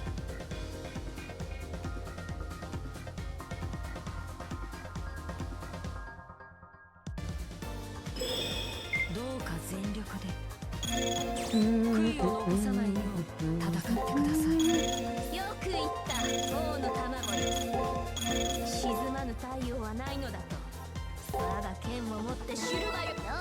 始めよう。 How much damage am I about to actually do? Divine Aegis.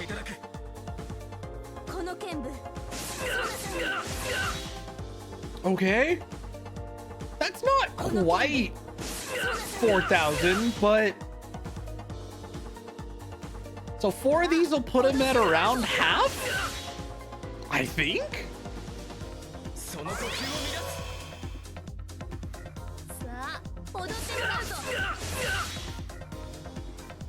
Not bad! Unfortunately, that's most of my MP. 実力差は明白。終わりにしていいのですね、主よ。ええ、あなたの思うままに。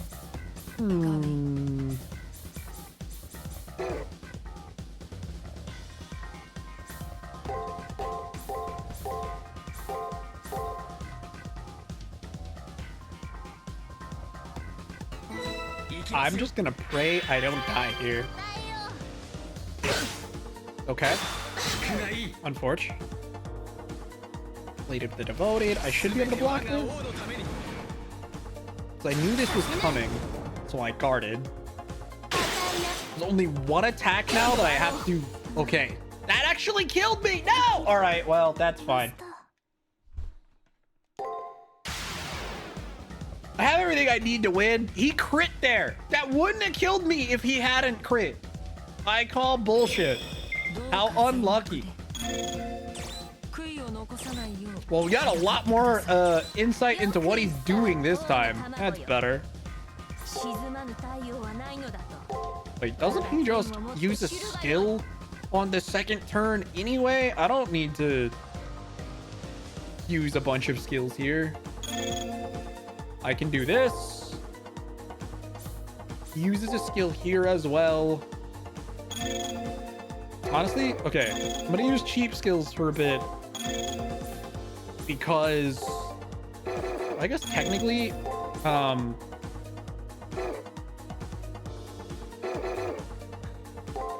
on.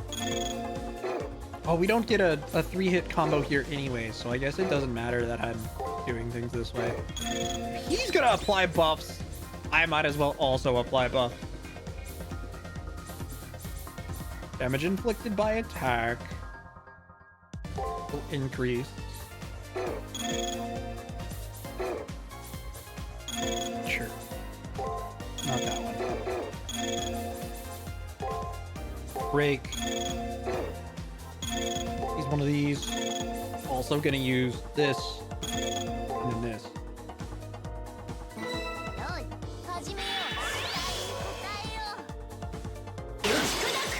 Okay. E buff, I buff. I attack. I use a skill to negate whatever it was he was doing. I buff again. The problem with Veil of Petals is in terms of MP cost to value, it's way worse than the other damage skill I have.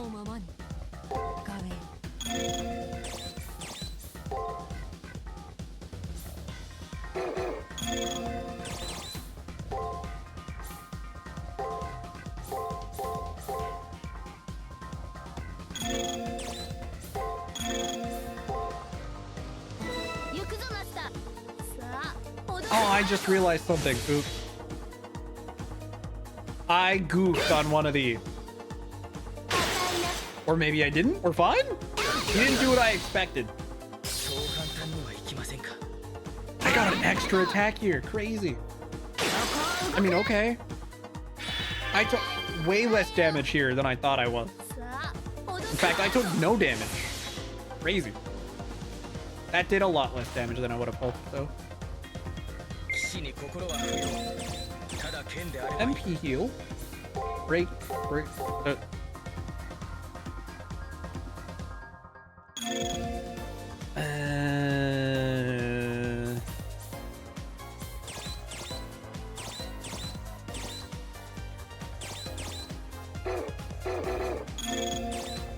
I didn't realize that strength spell didn't last nearly as long as I hoped. Kind of awkward.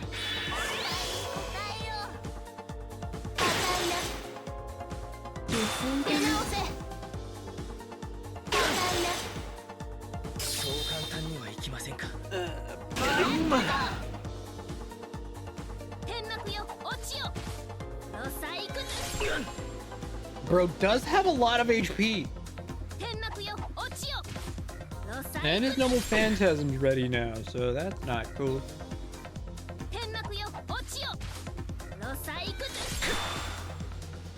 Dude, does he just constantly guard on that last turn? I guess my double phantasm's ready too.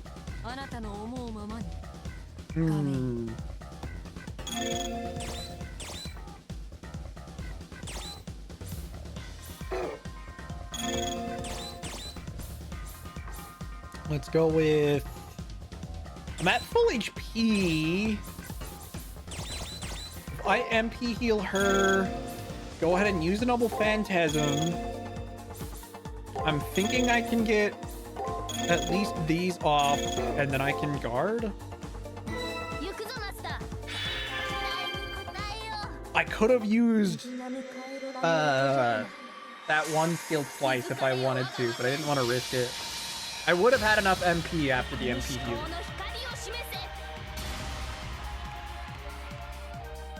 Okay, 3,000. Blossom of the Court. How much damage does this do? 5K. Well, shit. There's a world in which... No, because he would have guarded. Okay, I'm glad I didn't then.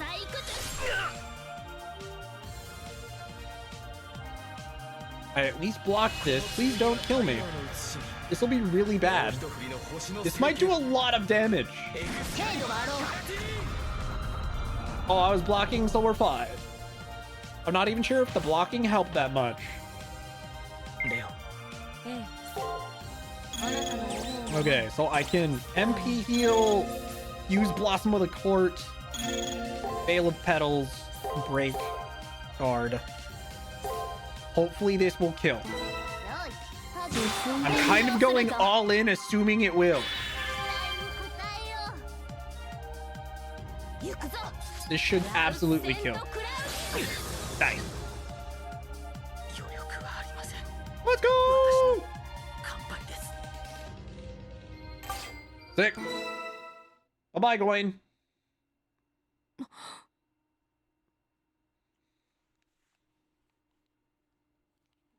I can't feel my fingers. My arms and legs won't move. There's no strength in them. I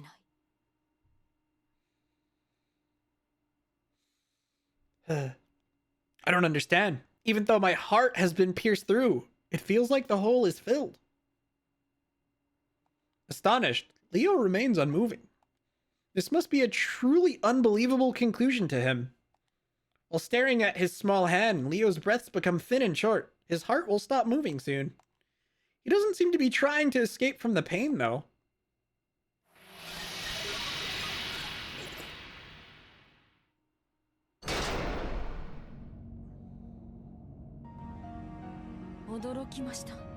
Ah, I see. What I couldn't believe was that I'd reached my limit. Leo smiles with his admission. I never thought I'd reach my limit. I wasn't even capable of imagining what defeat was. I didn't think I was flawless, I just had no fear. The way normal people's hearts quiver, mine never did. His quiet words are sorrowful, but a smile spreads across Leo's mouth. He's found some happiness even in the arms of defeat and demise. His joy is something very human and trivial. Achievement. His body's coloring slowly darkens. Damn, they peaked. A little bit. I already know what will happen. I've seen this scene play out before. The king-to-be will vanish. He'll disappear, like the gods have decided he should never have been. This feeling that's come over me. It fears the unreasonable and rejects the irrational.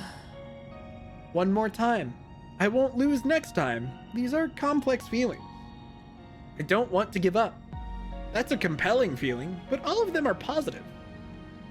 I feel bitterness and grief as well, and I fear meeting death. Don't worry, I heard in some worlds death is hot, so... Anyways, and this must be courage. I had not understood the real meaning of any of these feelings. I'm such a fool. Someone like me could have never led the human race. Gawain. You knew all along that I lacked something necessary to become a true king. My lord, no. My king, Yes, I know, Gawain. Though you knew what I needed most was to experience defeat, you still helped me win. You gave me your loyalty and risked your life for me. You knew that I would be defeated one day, yet you tended to my growth anyway.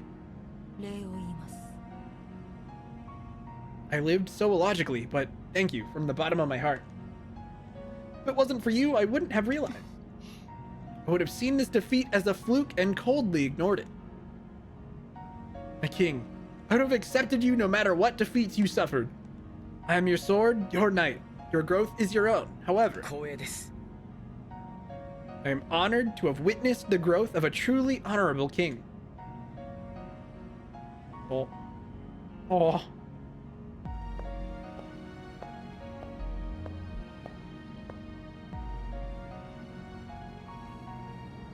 Dude, he's not even holding it properly.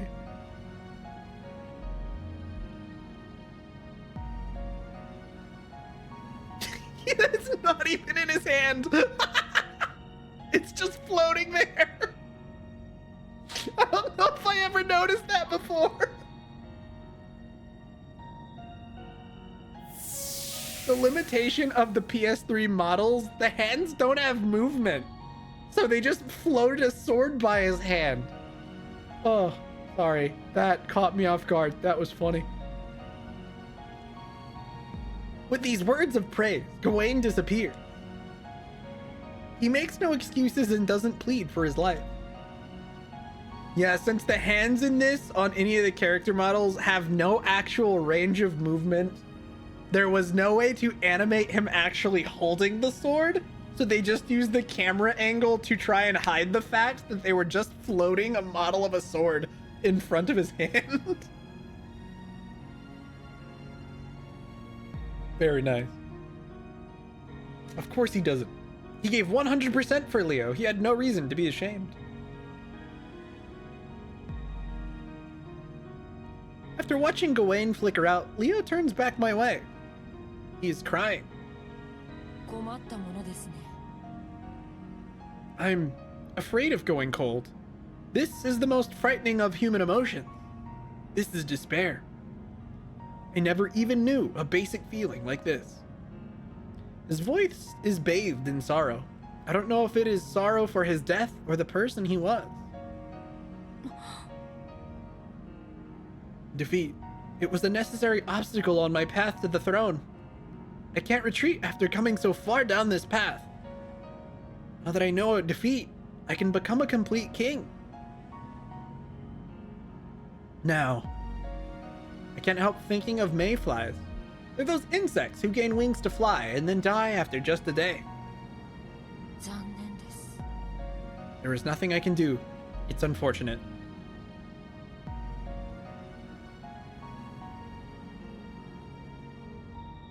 Oh. Rip Leo. Good news is, I'm the winner. And then, Leo disappears. Gone without a trace.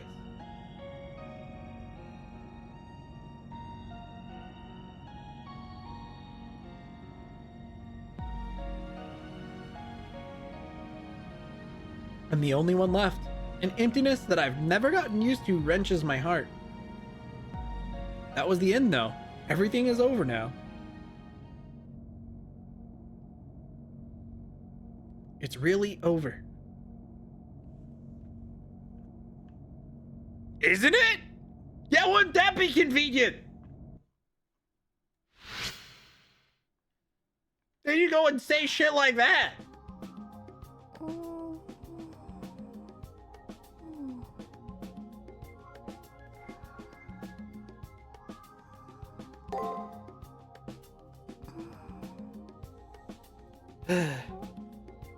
All right.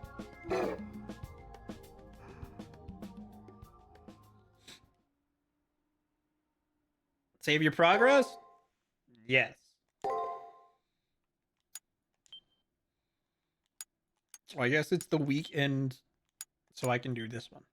The Holy Grail War End. Dun dun dun. Birthday. 閉幕の鐘が鳴る。その目覚めは誰のものか。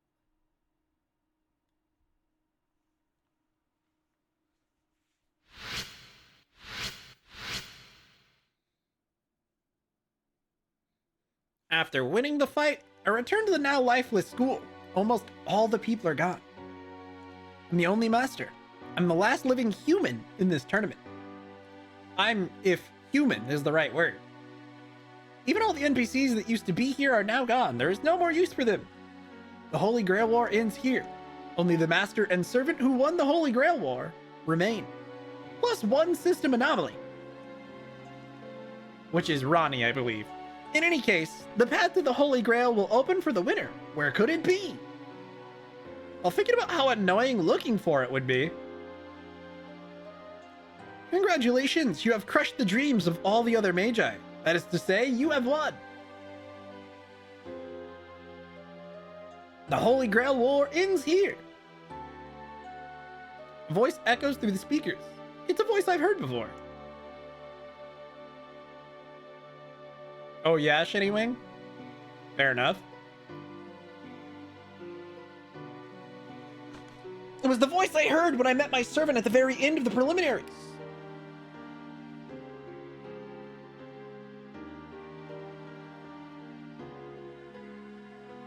Zombie manhwa?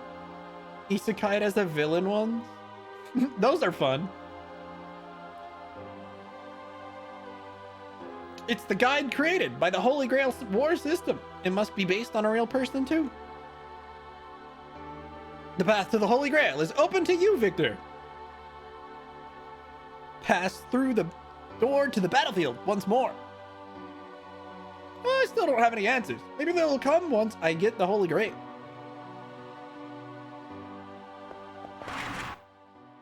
Well, damn. Yay us! We won! Woo! Oh, hi, Kodamine. Can I go to the commissary? Do you think the NPC for the store is still working? She is! Isn't that convenient? The store is still here! I already bought all of the code casts. Is there any new healing items? No. We'll worry about this in a second. Tropes just can't die to you. Hey, it's fine.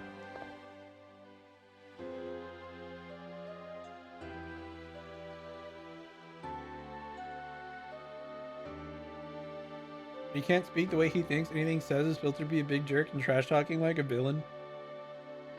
I know which one you're talking about. And he's got that one chick who like is forced to be his fiance and he keeps saying mean shit to her while trying to be nice, but she still supports him anyway.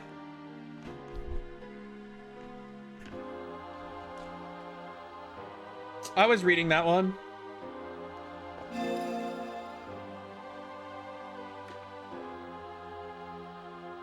I think I did too, because I think somebody posted about it on YouTube as like a manga notes thing, and I was like, they were talking about the early chapters and I was interested, so I've been reading that one. Or I read that one to an extent at least. Anyway, before we start jumping into this next thing, dude, I did not think of a plan. I forgot how little we had left. I didn't think of a plan for what we were doing after this. So I might try and use my break to figure that out too. I actually did not realize how little game we had left, but we'll see. If we actually do finish, which we should, there's a bit of game left. But I don't think it's 2 hours of game left. We'll figure something out. Pretty much, anyway, yeah. Anyway, I'll be right with you guys. Give me like 3 minutes. All right, I'm back. I actually did think of something we can do to fill for time. It could be the next retro game. And it'd be a fast one. I imagine it would only take 2 streams total. It might not be bad to do something like that. Just a really, really quick game, but we'll see. Anyway, thank God this is actually finishing pretty fast, because I ran out of Monday VODs to upload on YouTube. The last thing of .hack Quarantine uploaded last week. So as of me streaming this live, this is the week there was no Monday VOD. Hopefully these will start going up next week, if this finishes. So, you know, and then I have to still start uploading the Galeria VODs, but that's, we'll see. I might have a really busy weekend getting VODs all sorted. Anyway, let's talk to Kodamine. What does Kodamine say?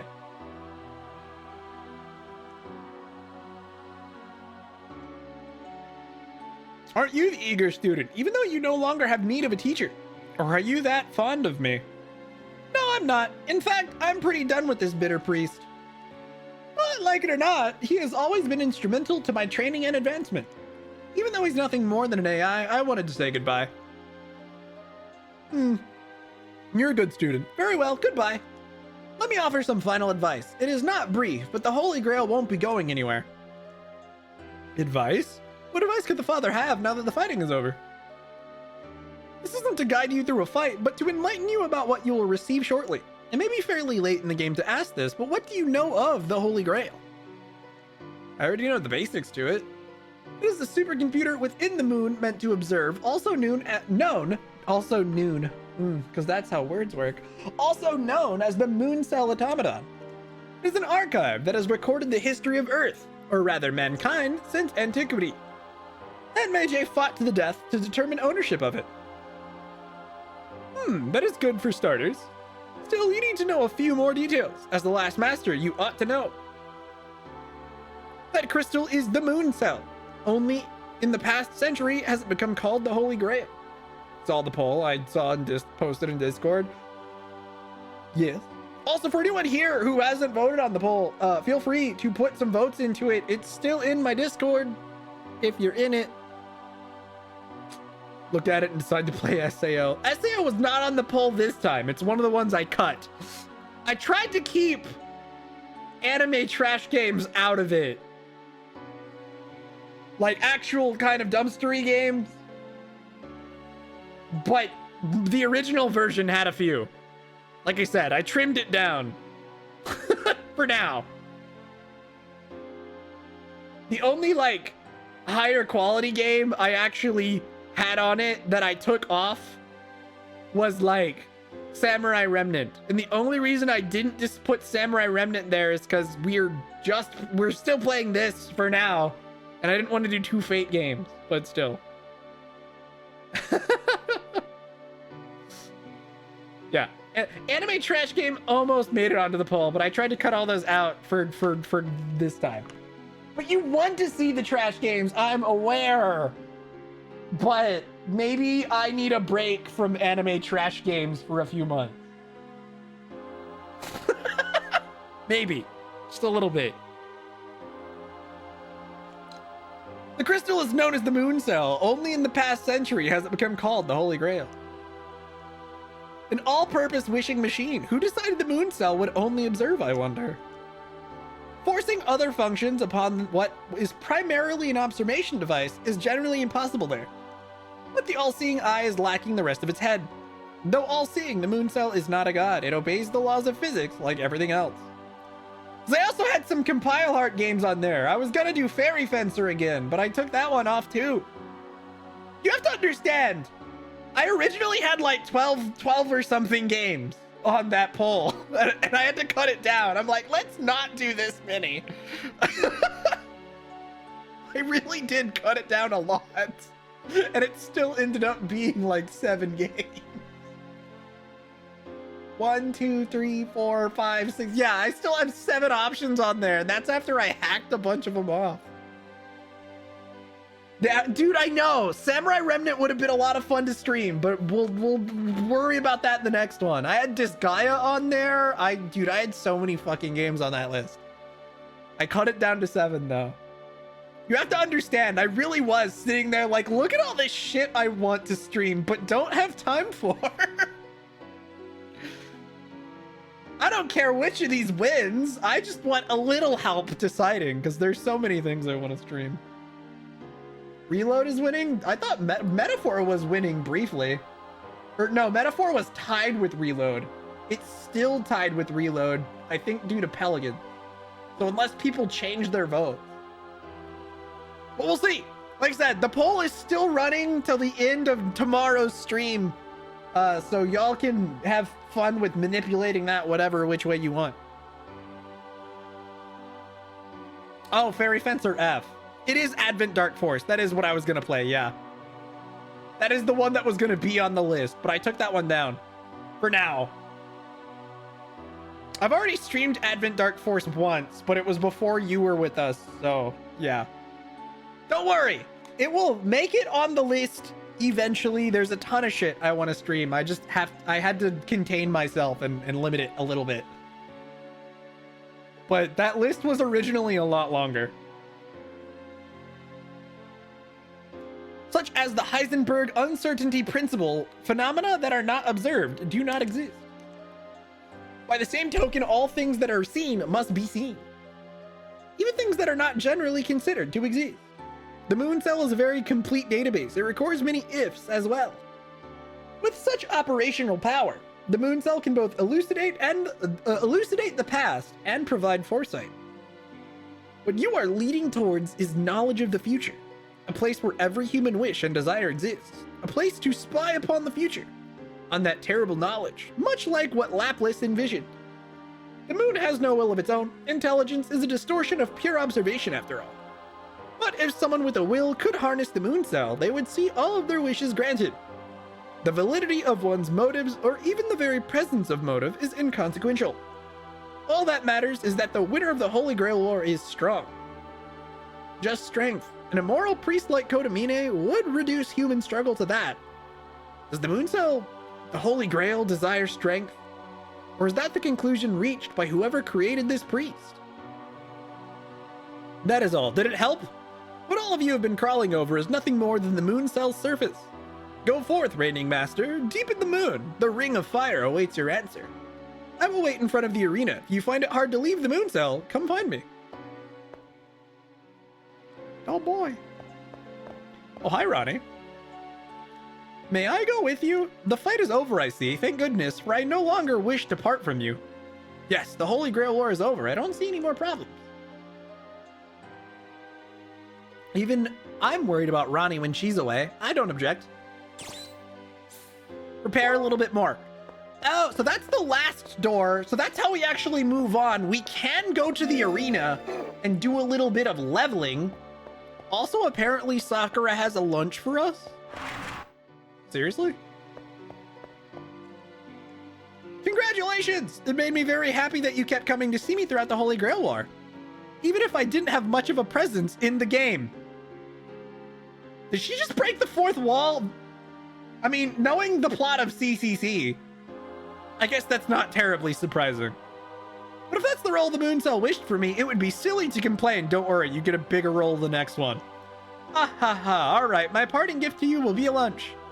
Oh, please don't make that face. I haven't put anything strange into it. Methinks the lady doth protest too much. Alright then, I wish you the best of luck. Supreme lunch. Dun, dun, dun, dun, dun, dun, dun. All right. Dude, are Toko and Aoko still here? Or did they dip? They're still here. Hi, Toko. Your fight's over. I see. So it's to be an exchange of info. Aren't you the perceptive one?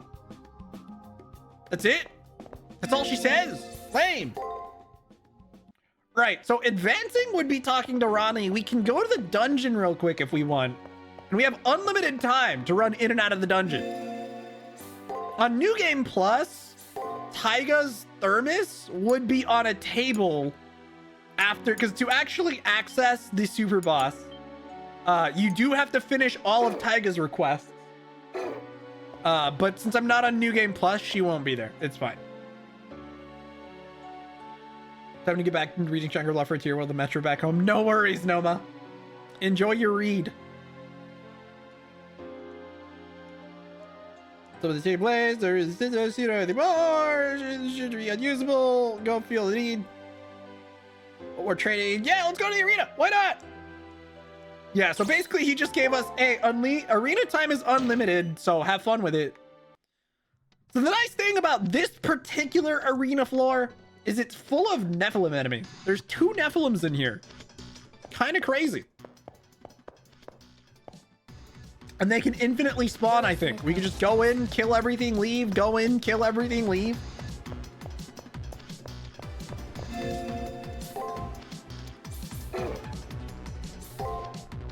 The new theme for this, too.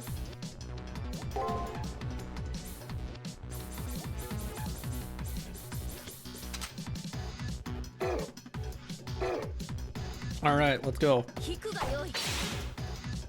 So it's are these actually new enemies or not? I don't remember. They do not appear to be new enemies. They appear to be the same enemies from the last arena, which is convenient. It means the enemy data will carry, which will make the late game way easier on future playthroughs. The downside, I suppose, is it also means that they don't give that much EXP still. Saber, what are you doing? Could you please attack the thing in front of us? Awesome. Is it really that hard? Gain strength, boom boom, thunderous applause, cause fuck it.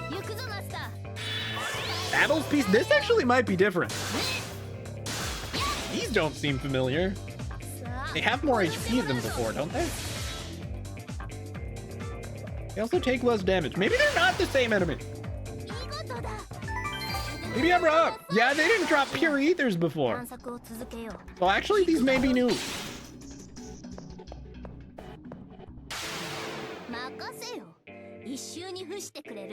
This is just your last minute grind, if you so please. I'm probably gonna beat them all once. But you can effectively grind to your heart's content at this point. It's the best place to level in the entire game. Go figure. For obvious reasons.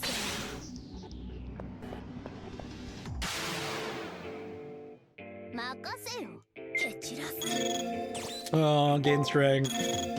Thunderous applause. I guess technically I could do this and then thunderous applause just to see if that's even necessary. It probably isn't. It's also obviously the best place to level because you're not under any time constraints. Isn't that nice?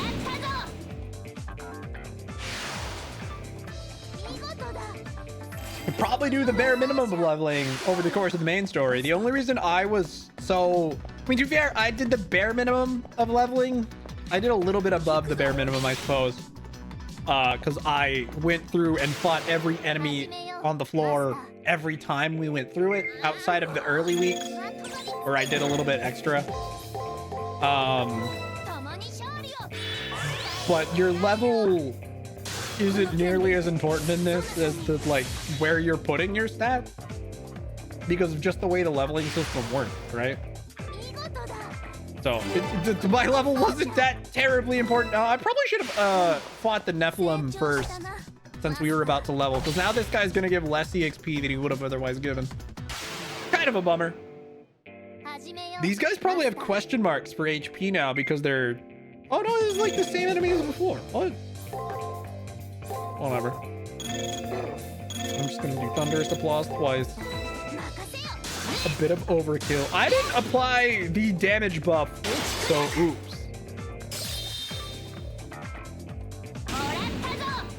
The thing would be pretty close to dead had I applied the damage buff. Oh well.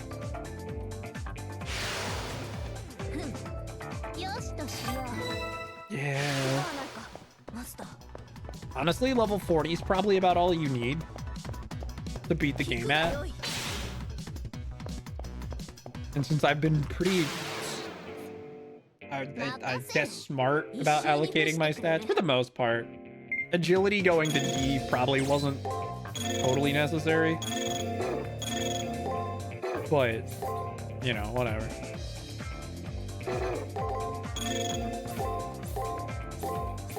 God, I sure hope this kills.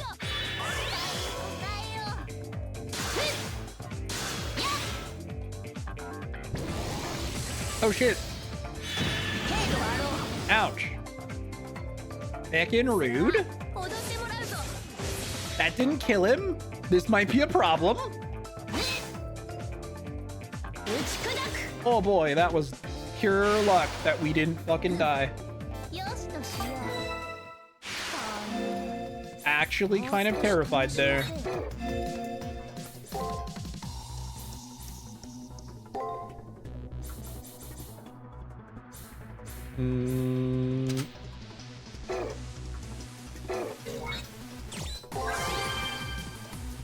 Wait, what am I doing? Why do I care?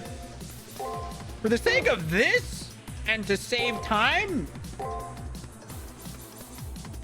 Because normally I would use items and shit, but for the sake of saving time. Not that. Hold on.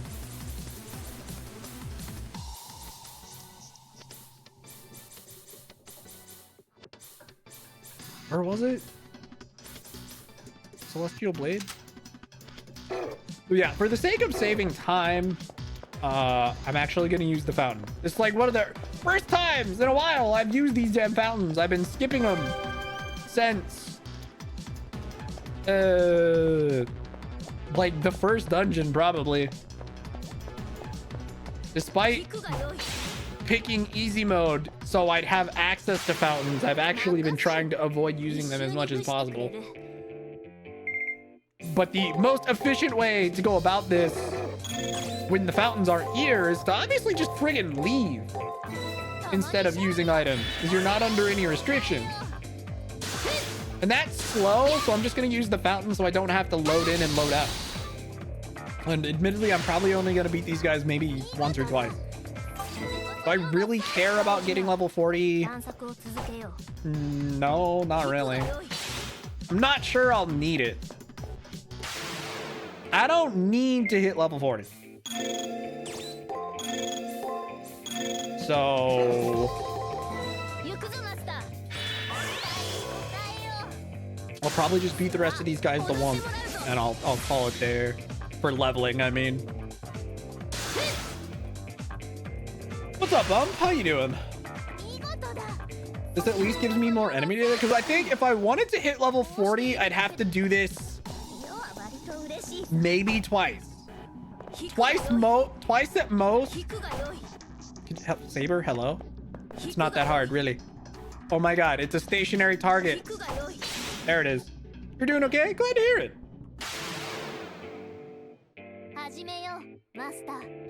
She's trying her best. To be fair, because the accuracy on that particular stun is so inconsistent, I used to think the stun was totally useless. I actually thought it was useless because I could never hit anything with it. But it's pretty good. Yeah, at most twice we'd have to go through here just to respawn the Nephilim. We could leave and come back.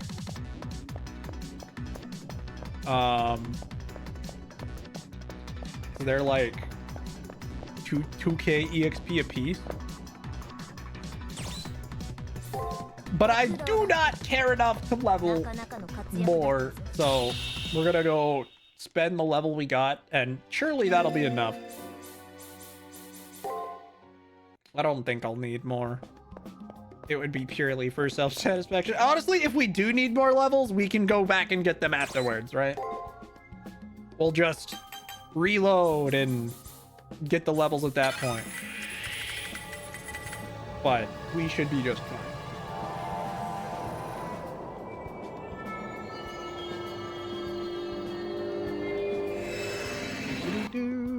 There's no way I'm getting to the next rank in strength. I'm just putting stats in there for funsies.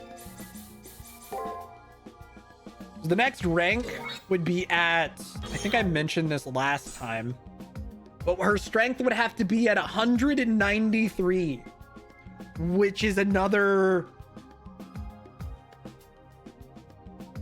what, that's 51 points, which would take, God, 51. So let's say 52 divided by 2 is 26. 26 divided by 3 is a little bit under 9.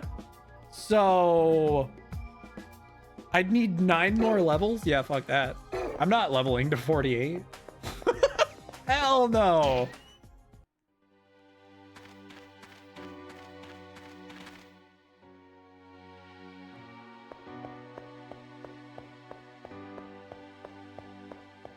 Admittedly, my math may be incorrect, but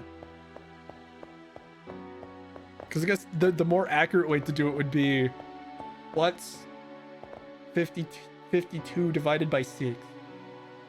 Does it even split evenly? No, not really. But that's more or less what you'd want. I guess it'd be 64.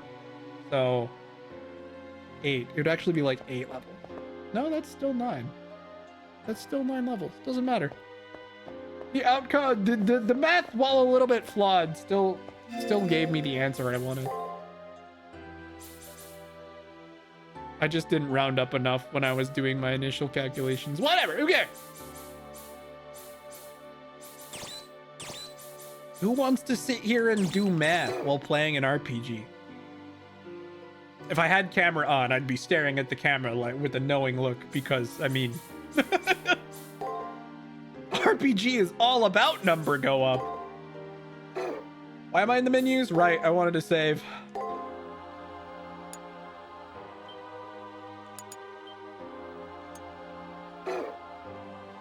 All right, let's talk to Rani. Let's go. Open the last door. I guess I could have also gone and like sold a bunch of items or something, but the entrance to the battlegrounds is still the same dreary elevator. It's the same elevator that travels to the arena, but the display indicates much greater depth. You know what? The thought occurred. Good thing I saved. I forgot to change my gear.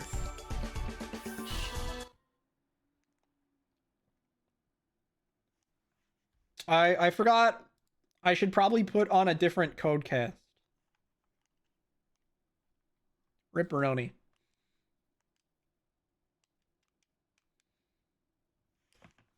Also, I could also sell a bunch of extraneous items that I don't need. Most of them would be the master MP items that I stockpiled because oops.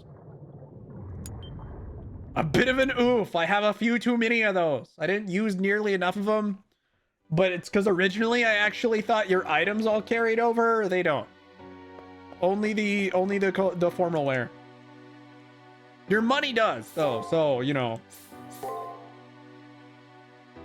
We can sell all of these.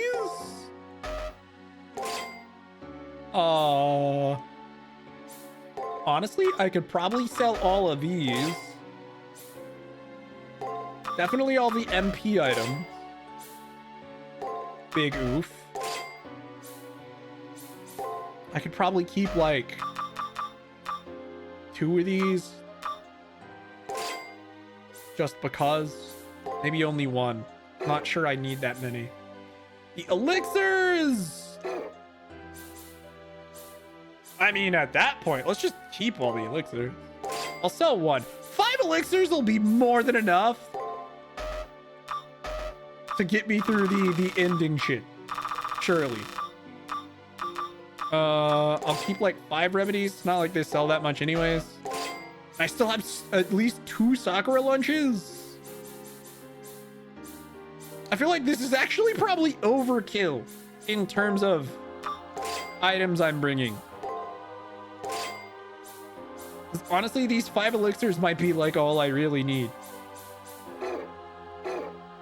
But whatever.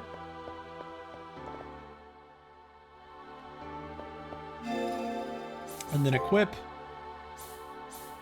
So I was originally going to bring the thing that gave me extra servant MP, but I'm not even sure I'll need that. Might be better to just use elixirs, right? In which case, what other code casts could I use that would be really good?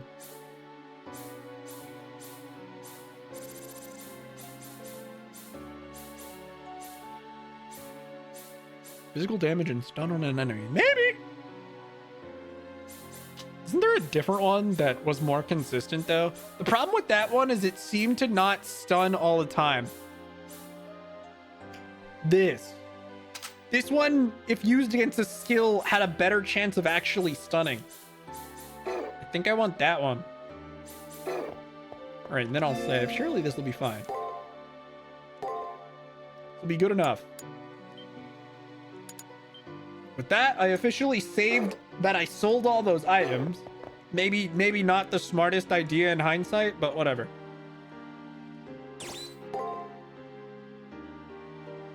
Okay, now I'll read this. The entrance to the battlegrounds is still the same dreary elevator. This same elevator travels to the arena, but the display indicates a much greater depth. Once I'm inside, the doors close heavily and the rectangular box begins to move.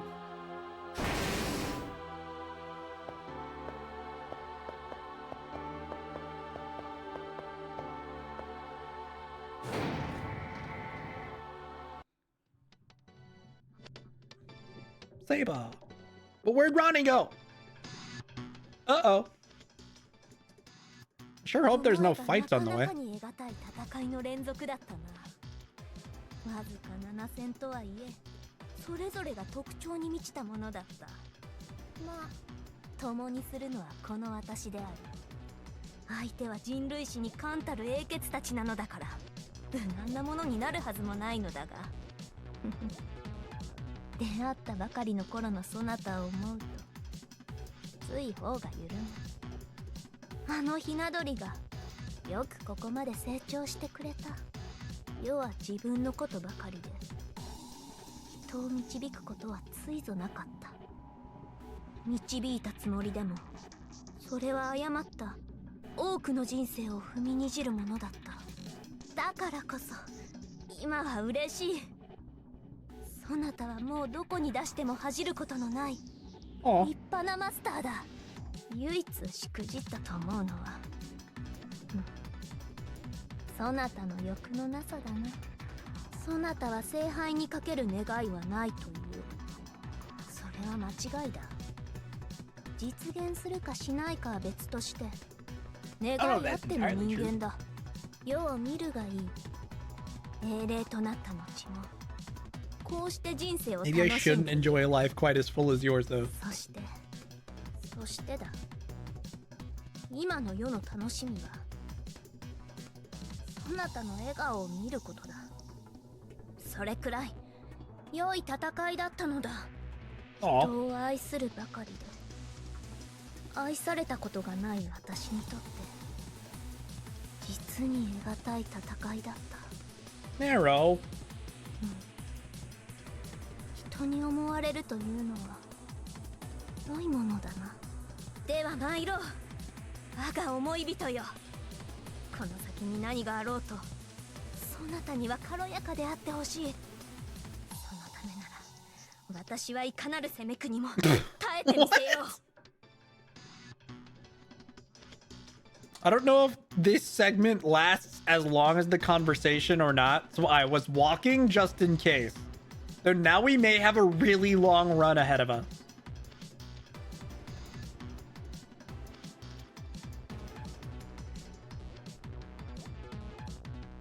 Maybe it is timed to the conversation. No, maybe not. I don't want to take any risks and accidentally miss part of the conversation. That's all it was.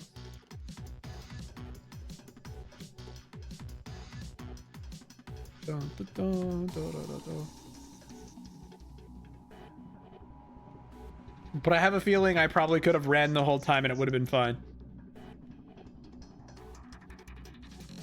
So, oops. I can't even use any items or skills or anything.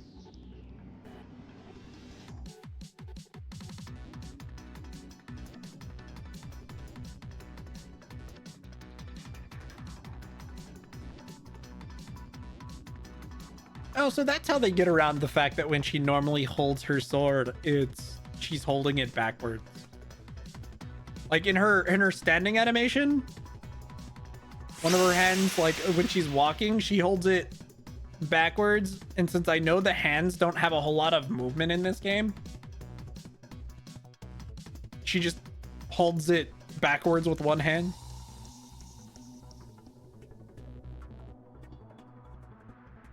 Her sword grip is interesting, I guess, is all I'm making note of. So does that second arm... I think her second hand does have at least a locked position in which it grips the sword. Whereas I'd argue a lot of the other NPC / character hands don't actually have movement. Nope, her hand is just in that gripping position. So her fingers don't have movement either. She always has that other hand balled up into a fist like she's holding a sword. I noticed that most of them don't have hand movement earlier, and now I'm obsessed with it. It's so silly.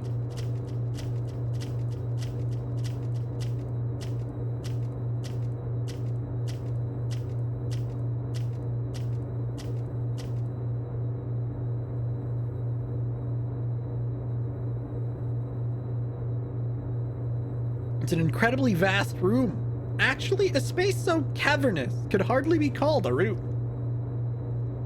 It is also strangely barren, save for the alien object that dominates the center of the space. It resembles a giant floating eye, if eyes were square. Though it doesn't seem threatening, it is still somewhat disconcerting. The artifact of alien civilization. The reason for its creation is beyond human comprehension. The core of the moon cell and the base of the seraph, the holy grail of the seven heavens, responsible for creating the seven seas. And in the space where the holy grail is enshrined, I can feel a sense of discord and dissonance.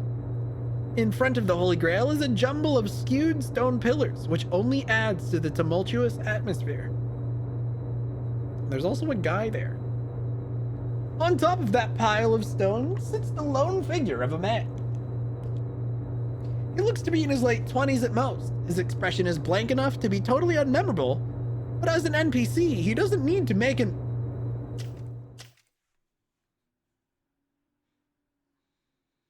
Yeah, 待っていたよ。おめでとう。君が聖杯戦争の勝者だ。祝祭の一つでもあげたかったが、あいにくここにはそんな機能はなくてね。勝ち抜いた甲斐はないだろうが、私からの拍手だけで勘弁してくれ。でもこれだけは言える。私は誰よりも君を認め、君を称え、君を誇りに思っている。Well, that's kind of sad. 君こそが幾度も繰り返された聖杯戦争の中で最も素晴らしいマスターなのだと。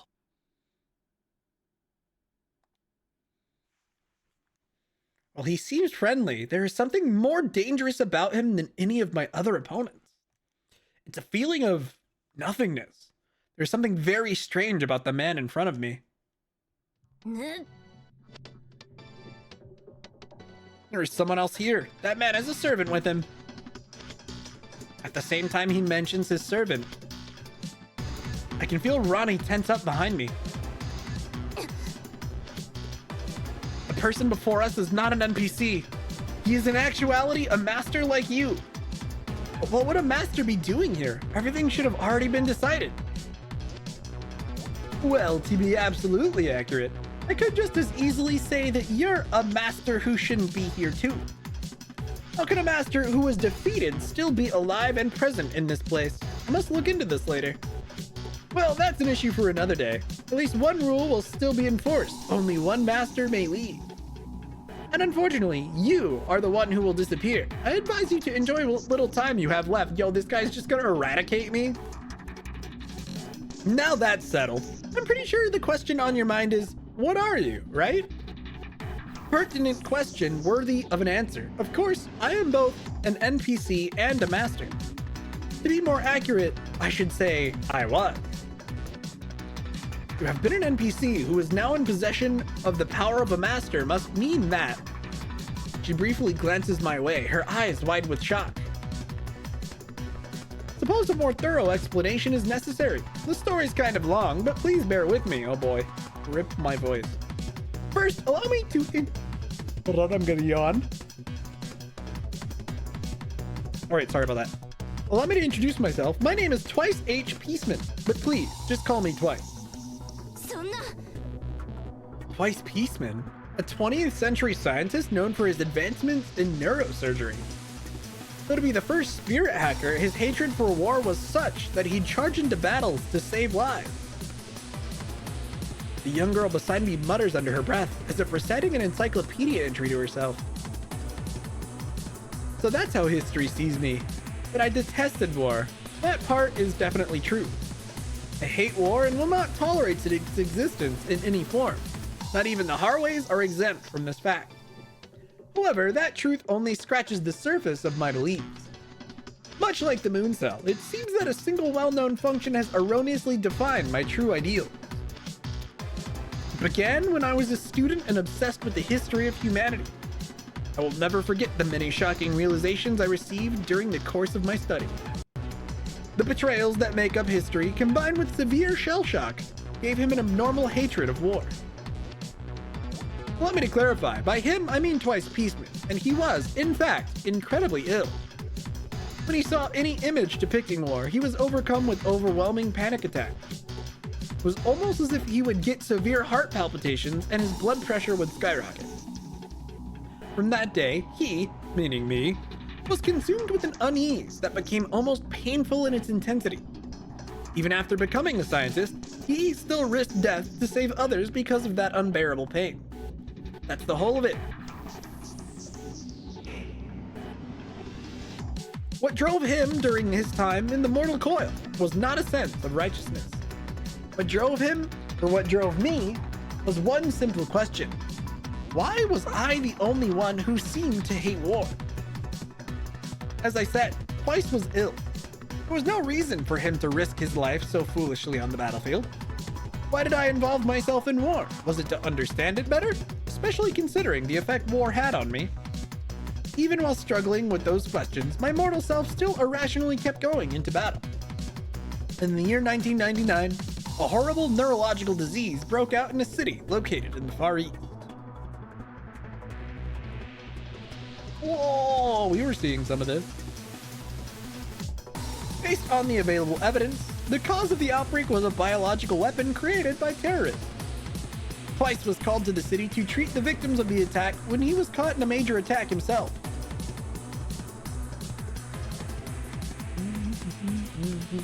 According to records made available to the public, the death toll was set at 5,000 people. Mooncell puts the real count at 8,200. As you can see, the government underreported the number it had. I can see the exhaustion in his eyes. He seems to think his story is no more than an amusing anecdote. Although it's hard to tell if he's amused by the government's possible cunning or total incompetence.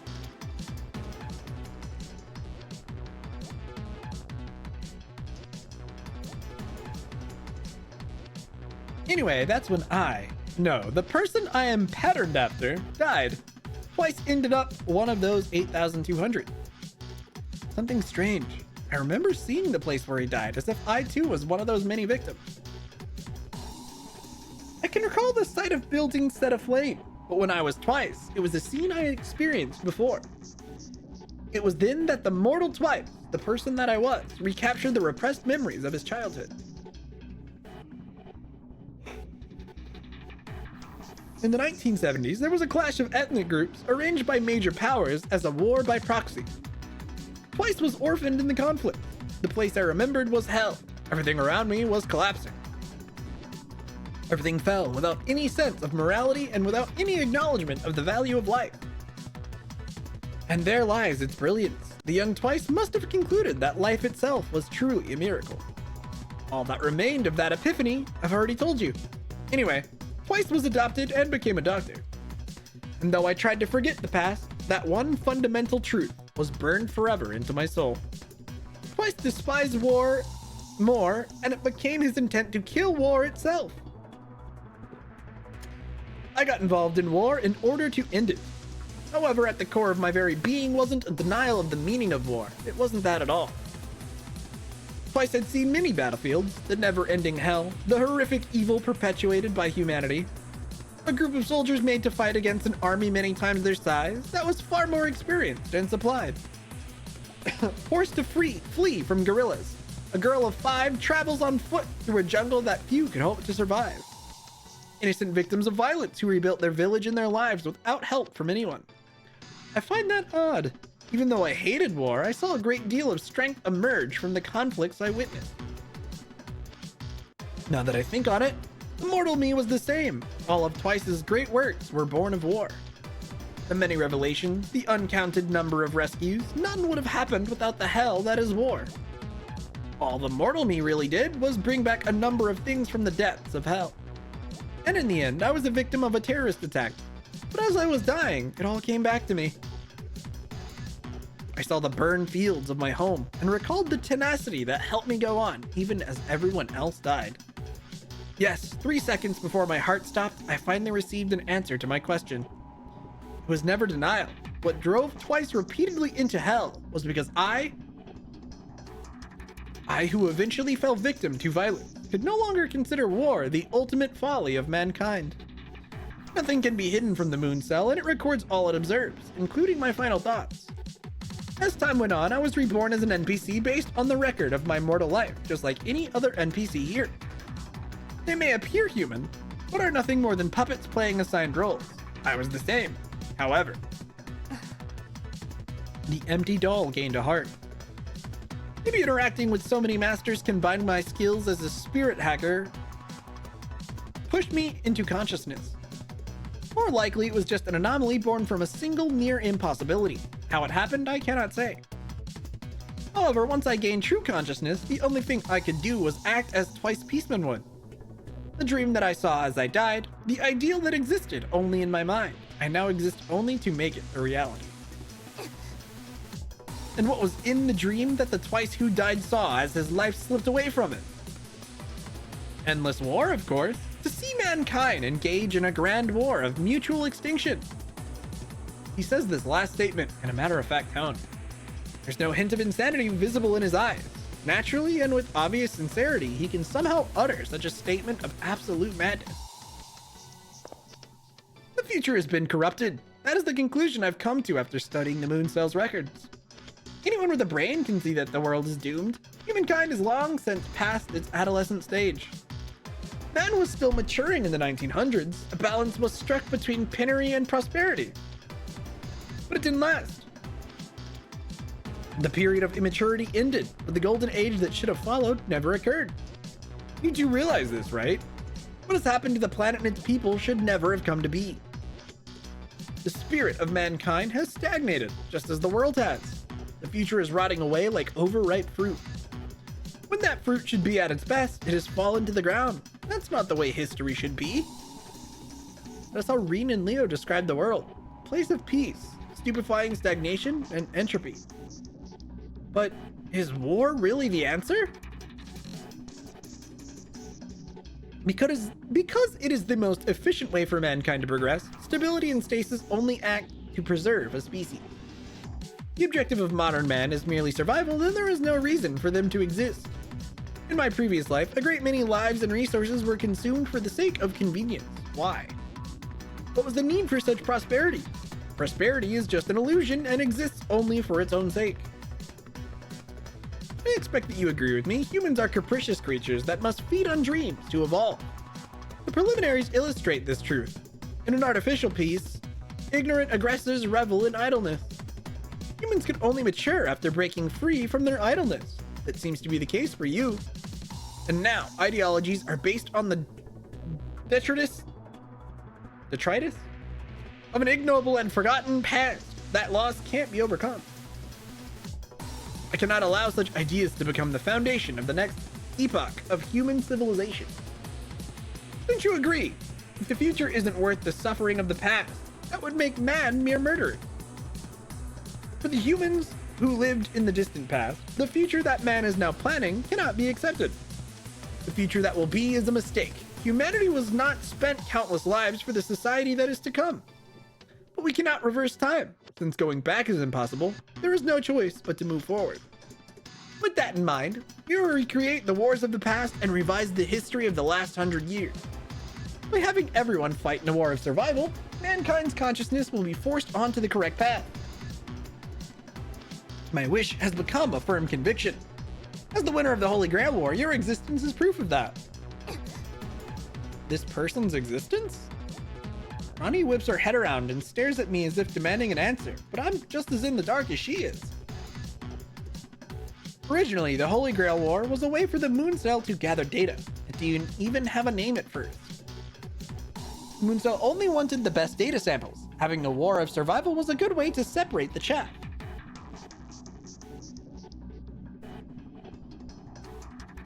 However, up until now, the Magi who came here made excuses for their actions, but still killed, then fled. Truly an atrocity, wouldn't you say? Till I won, this world was buried under a mountain of corpses.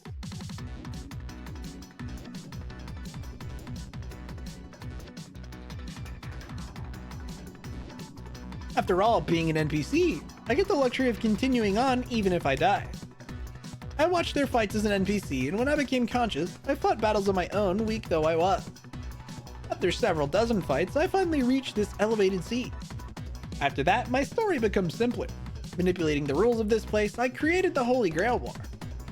A battle of survival from which only a single person may emerge victorious.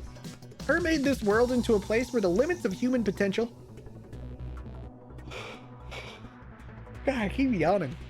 Can be pushed beyond one's imagination. It's probably all the reading. Speaking of, let me take a drink of water here. All this reading is making me parched. I swear, it's been a 20-minute wall of text. And then you appeared, the weakest master in the tournament. You managed to defeat the king of the world. You were totally unsuited for this ordeal in the beginning, just as I was. As a nameless figure drawn from the masses, you become the one whose hands rests the fate of the world. The one in whose hands rests the fate of the world. Your soul's been tempered by crisis and conflict. Your new strength is a testament to the potential of man. When mankind reaches the heights you have, it will move forward, clearing a path for those yet to come.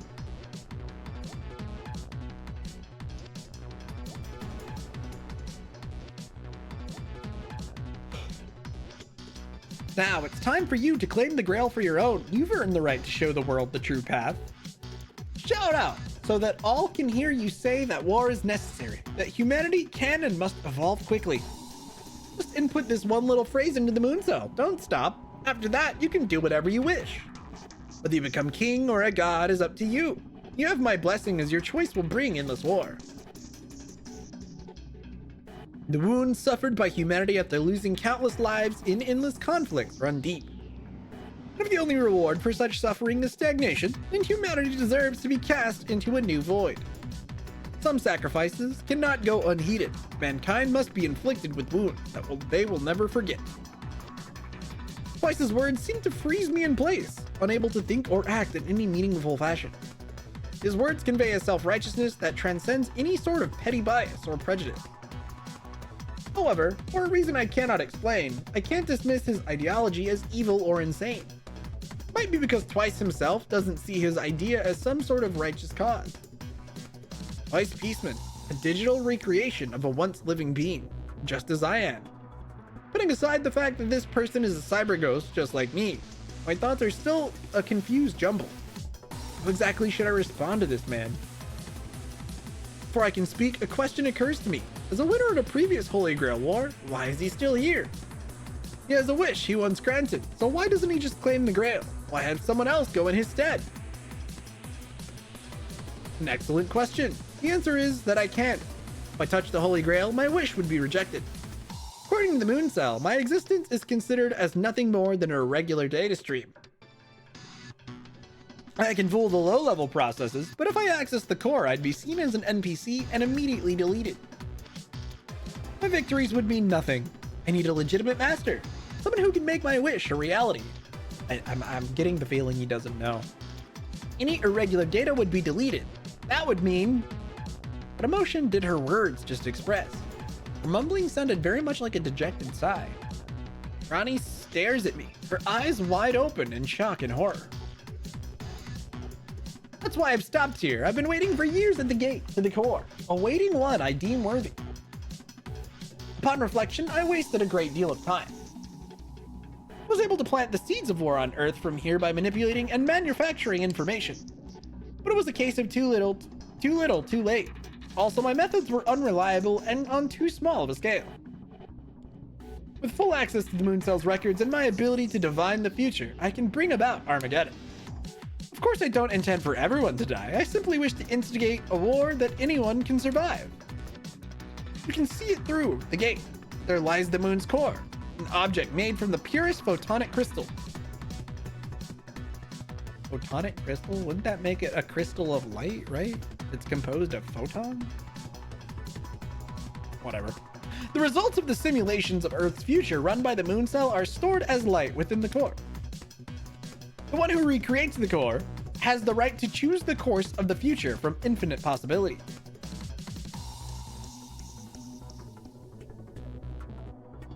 I'm sure you understand now. Whoever claims the Moon Cell can manipulate reality as they see fit. This object, which envisioned an infinite number of possible futures, can reshape the fabric of reality. What it says is true, and the Holy Grail could accurately be considered the mind and will of God. Nothing is impossible. It is truly an object of unimaginable power with infinite possibilities.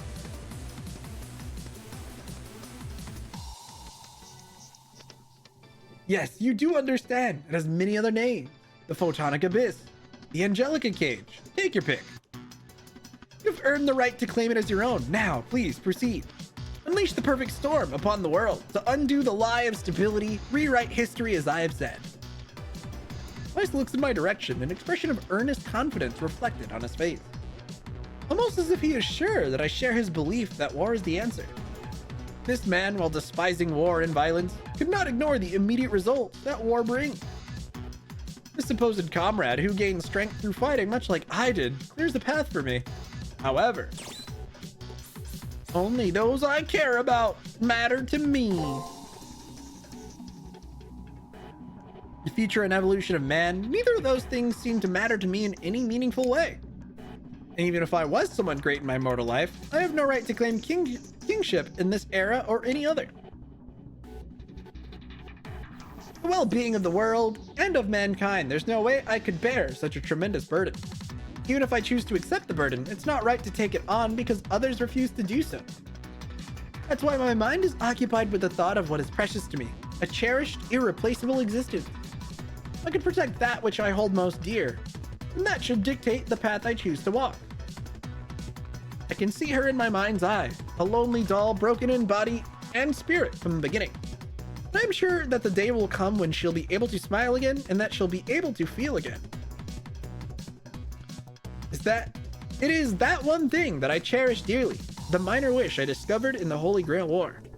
It needs to be within my reach. While that mindset might be the cause of my current stagnation, is it so wrong to want to embrace someone you hold dear? The war that Twice wants to bring about will hurt the one I care about most, and I cannot allow that to happen. Your conclusion is overly sentimental, don't you think? I expected that, but still, give it a bit more thought. Servant, I'd like to hear your thoughts on the matter. Do you think I'm evil and should be eradicated? Don't be ridiculous. Good and evil, right and wrong, none of these things have any meaning. Those of any substance always move forward even as they suffer the consequences of their mistakes. Spilling the blood of others even as they shed their own to prove their worth through their deeds. That is the way humanity has always been and always will be. It is utter stupidity to think that beauty only comes from a delusional sense of righteousness. Saber speaks to Twice in her normal, indifferent, slightly superior tone, but a slight edge starts creeping in. Good and evil are one and the same. Just depends on which side you stand. Your ideals mean nothing to me. True. It's the concept of justice being something one decides, not really like a tangible thing. Because justice is just an easily a weapon. Anyway. But I do have one question I wish to ask of you. You claim to have been here for a long time. There must have been others who've come before us. What happened to all of the previous winners? Good question. Now that I think about it, there should be some sign of those who came before me. They were incapable of seeing my point of view. Or more accurately, they didn't see the value of my dream. Twice looked meaningfully at the pillars in their surrounding area. His answer couldn't be any clearer. Pillars gathered together are their gravestones. I see. You reward the victors not with the garland, but the poison chalice. That fact alone is enough to make you an enemy of mine. Saber draws her sword. Like her, I can't excuse his actions, even if it means becoming another stone pillar. I don't understand. Unlike any other human, you are the embodiment of everything I believe in. That might seem to be the case, but even if we walk the same path, our feelings may be completely opposite. I must have died in the same incident that took Twice. However, I learned different lessons on my death. Sadly for you, you cannot escape. Only a single master may leave the moon cell once you've made it here. Once the participants have been reduced to one, permission is granted to leave the Seraph. The one thing I cannot change, the moon cell has made this rule a fundamental requirement for entry. In other words, there's still you and me.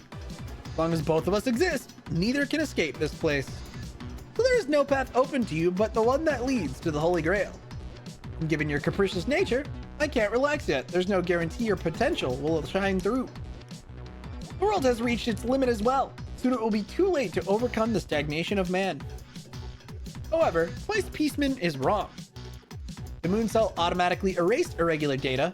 I cannot go inside, just like Twice. If I pass through that gate, I will be eliminated. And if Twice somehow wins, he will gain nothing. In the end, no one will win this fight. But even knowing that, I'm not big on brainwashing as it can end in self-destruction, but your spirit might survive the process. Doesn't matter to me if you resist. You want your wish to come true, you'll have to defeat me anyway. Oh, lovely. So he's threatened to brainwash me if we lose. And such is destiny. At the end of things, this is the conclusion we arrive at. Now then, it is time to bring this chapter in the Holy Grail War to a close. To the victor goes the spoils. That is the way of humanity. Something that will never change.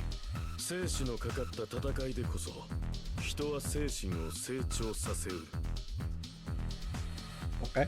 人類にとって私は悪である。だが生命とは天輪するもの。善を生かすために、子に救いをもたらすために、私はこの力を授かった。見るがいい、凡百のサーバント。ムーンセルがその蔵書から私に与えた救いの姿を。Oh boy. 来たれ救世の英霊。この世でただ一人、生の苦しみより下脱した怪盗者よ。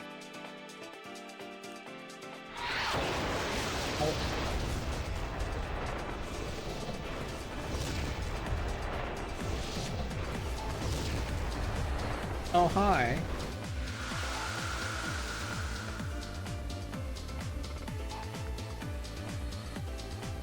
It is for the purpose of creating the path mankind will follow to Dharmata and thus to enlightenment that I will come forth to grant salvation to all things and guide them with the might of my Vajra. Look, it's Savior. He's like the Buddha. Another calamity arises. Oh, she's reading it.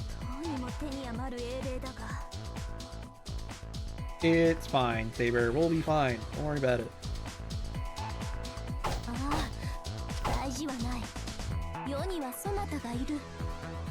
True.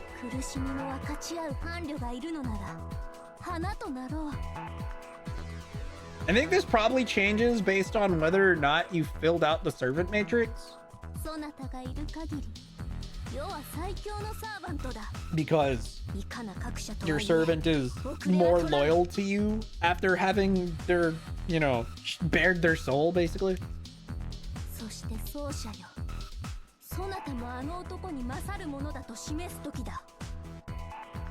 Sounds good.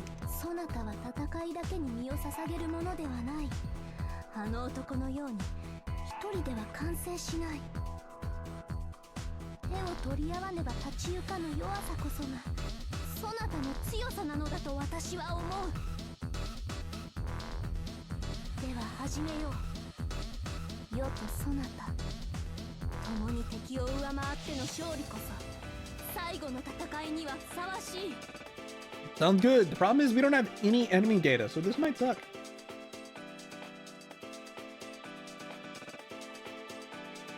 The words of my servant serve to encourage me. In the end, Twice was right about one thing. There are some things that conflict can help to grow. Most important to me is the bond that now exists between me and my servant. Regardless of the strength of the enemy or the consequences failure will have on the future, I won't back down. I will face this one last battle with the one who has been with me from the beginning by my side. Let's go, Saber. Woo!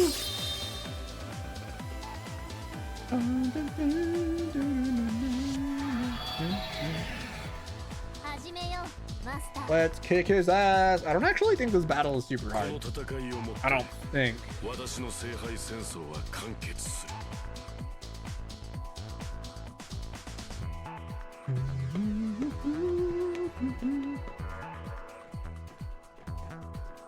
I could be wrong.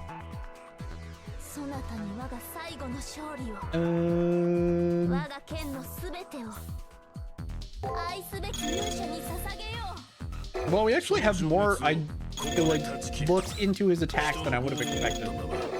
Oh, speaking of, can't I just do this? The problem is I won't get a buff out when I'm doing that. I'm not buffing if I do this. I'm just gonna go for the buff. Thunderous applause, guard attack, thunderous applause, attack. Let's hope for the best. How much damage am I gonna do against this guy? Well, shit.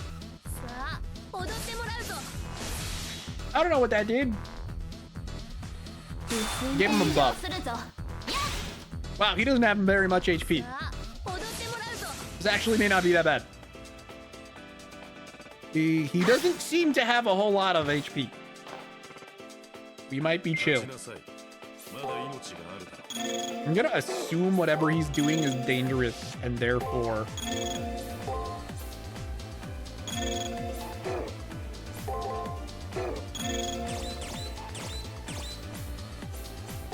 Why not? We'll use an elixir. Just on the off chance I take damage, right?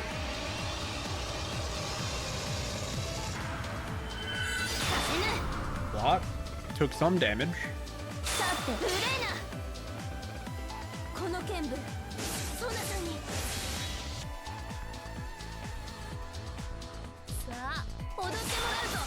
Oh, he's blocking? Lame.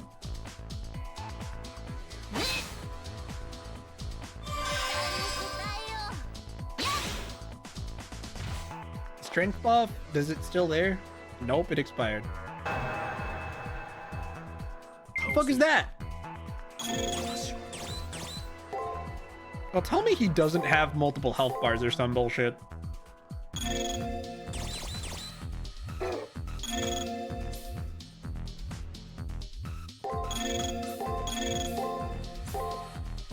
be pretty annoying.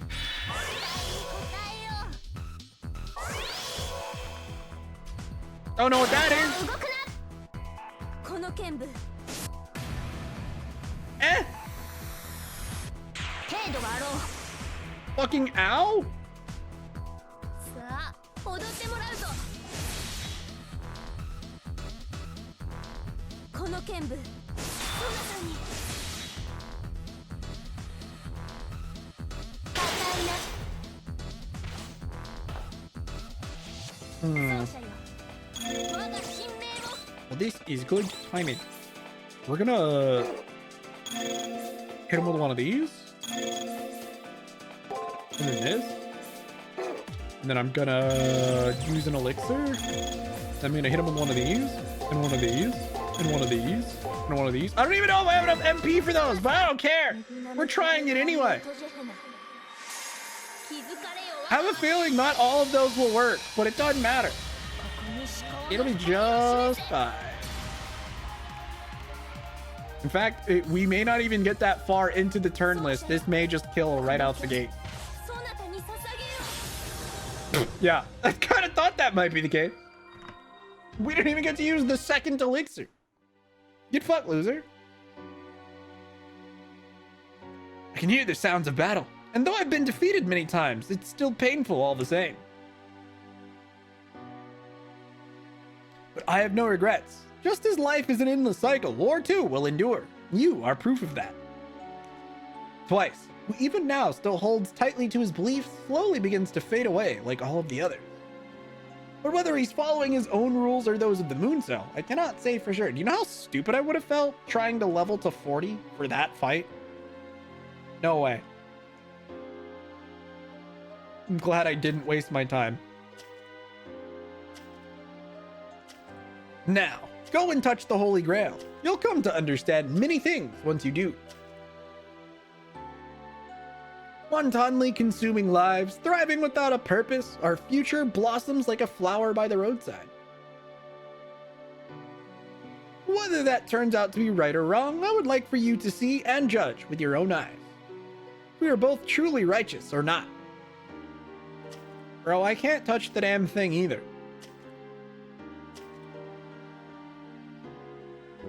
And in an instant, I thought I saw something that was truly him, but it might have just been an illusion. Without any time to contemplate what was happening, Twice Peaceman passes into oblivion. His servant too will soon join him in the void. Or not. Without exception, all life will perish. All living things are trapped in a cycle of suffering and death. The one who sought enlightenment through strength and perseverance still has an untainted soul. But there is more than one path. Just as good and evil have value, the beauty of the world will endure. King of blood-drenched battle, in Nirvana, let us witness the end of the world, for there lies your salvation. Still may need to pick this up. Been wanting to play more JRPGs you missed and didn't play fully as a kid. Fair! This one's interesting. I admit I don't know if it's the most fun game to play, but I do enjoy its story. It wasn't too bad. Doing Saber as a first playthrough is helpful because it's not nearly as complicated or annoying as the other two playthroughs are going to be. Might pick up Fatal Bullet soon. Nice. What does a Stevenation device sound like it would do?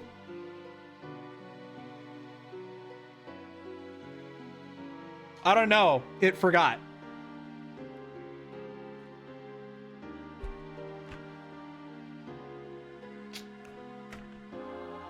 With an expression much like his master's, the servant fades away like a flower losing its petal.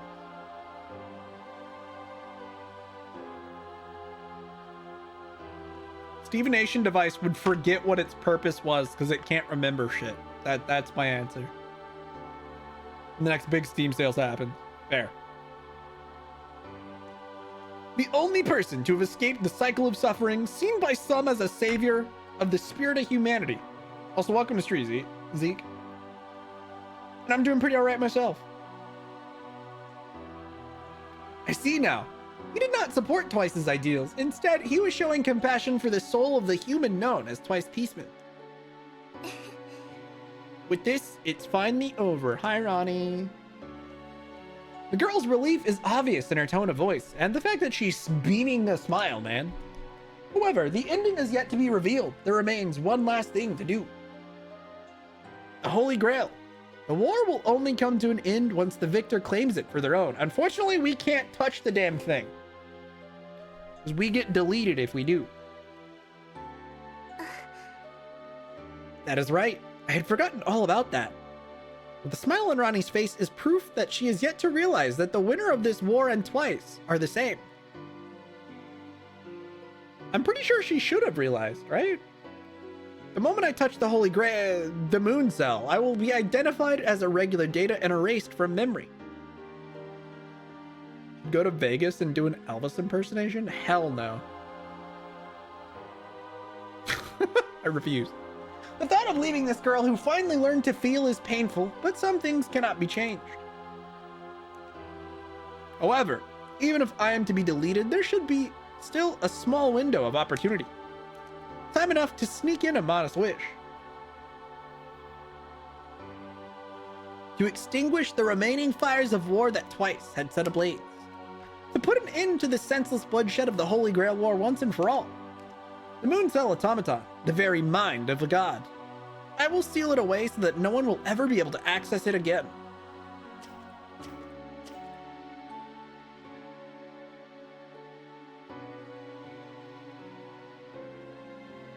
And also to return her, the last true survivor, safely to her mortal existence.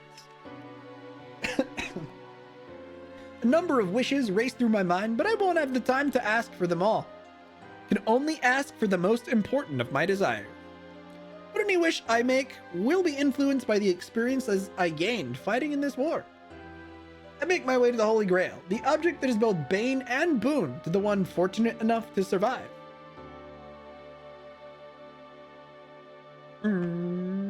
Oh, stairs. Run!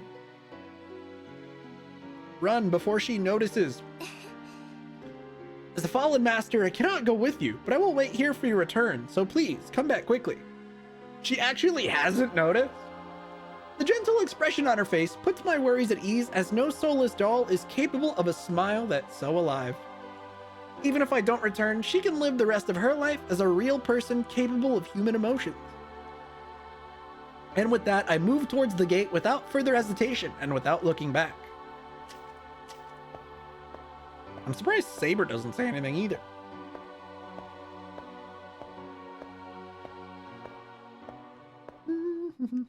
Before me stands the Holy Grail. I slowly extend my hand and place it on the core of the moon cell.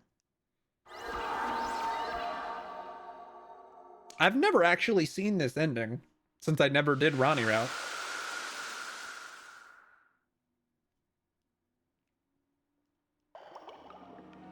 Oh.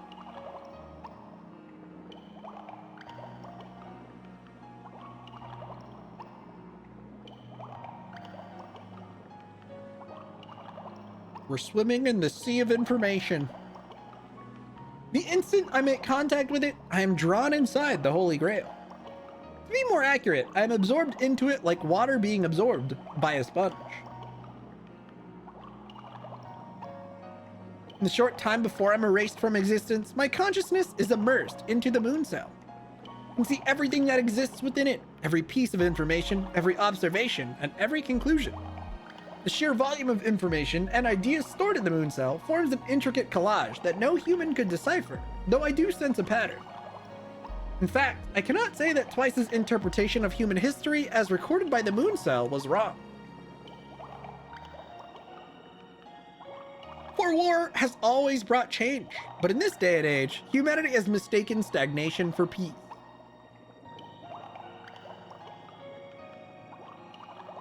And throughout it all, the moon cell continues to silently record what it sees without ever taking action. After endlessly analyzing the data it records, it files away its conclusions and resumes its role of voyeur. Damn, we're calling it a voyeur now, huh? The moon watches you pee, guys. Is there an It is there on Earth that the whole of human existence is contained. Whatever triumphs and tragedies befall mankind in their world, the moon cell continues to silently observe and record. It records you, P, too. It is that strength, that force of existence, that Twice failed to see and understand. But now is not the time to become emotional. I have to tell the Holy Grail what my wish is. Nice, man.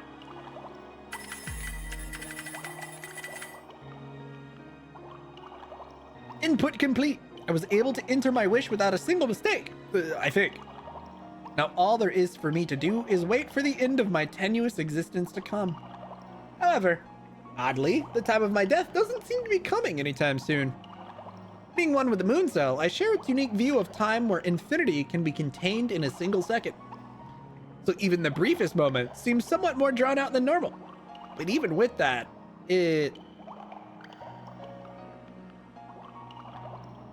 don't know if this one has a fan translation. I guess it probably could. But it's CCC that got a fan translation by Iwakura Productions. The sequel. That I know for sure exists. This one has an official English translation. CCC does not. Since CCC never came to the way. So I did import a copy in preparation for streaming it at some point. Though I'll probably just stream the fan translated emulated version, but besides the point. Wait a moment, this cannot be right. Perhaps that man Twice was mistaken? I can hear my servant mutter into my ear. They aren't there in person, but as a part of the Holy Grail. My guess is that my servant had somehow slipped unseen into the Holy Grail the same time I entered. Yeah, I'm playing this on... I'm technically playing my actual PSP copy of this, since I'm streaming from the PSTV, which is this thing.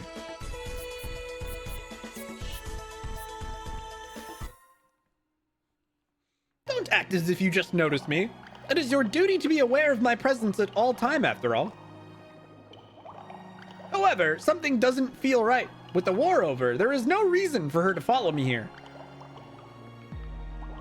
This is your final duty as master, correct? Then it was only natural that I am present at this time.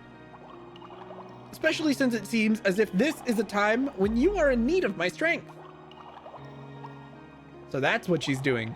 With the additional presence, the time the moon cell needs to finish the elimination process has increased. As is her way, she has come to aid her worthless master one final time. Aw, narrow. However, a delay this long can't be the result of my servant's presence. Something else must be going on. Since I'm connected to the moon cell, it shouldn't be too difficult to find out what's going on. In what seems to be only a heartbeat, the whole of my consciousness arrives as one long data file. I do think this particular translation is known to have quite a few errors in it, mind you, but it's passable that anybody who doesn't know the original script probably wouldn't notice. Though in some places it's a little awkward. This appears to be you. What does cryogenic storage mean? Huh? Yo, we've been in cryogenic storage. We're a fridge human. Crazy. What's up, Noma?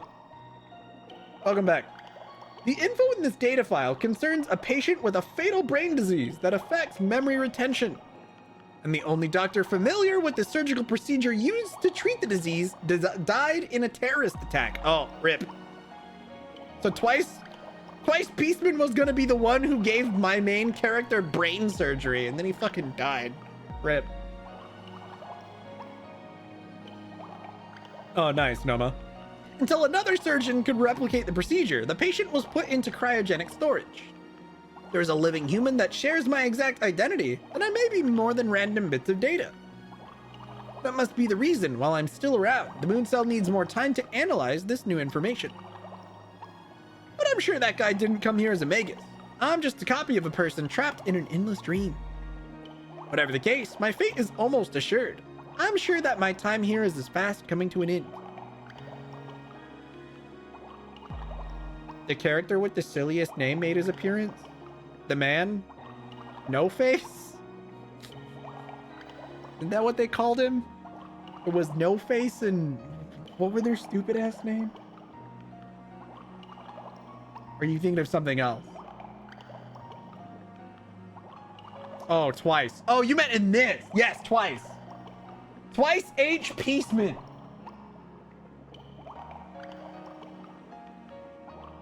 Still better than Final Fantasy X. Final Fantasy X ending was fine. It's the extra material that makes it even dumber. Remember that time Tidus kicked a blitzball? But surprise, it wasn't a blitzball. It was actually a landmine. Yes, this really fucking happened. Girl, I'm so mad. I'm gonna kick this blitzball. Fucking explodes. Because it's a mine. Bruh. Oh, okay. Anyway. However, there remains enough time to send out one final message.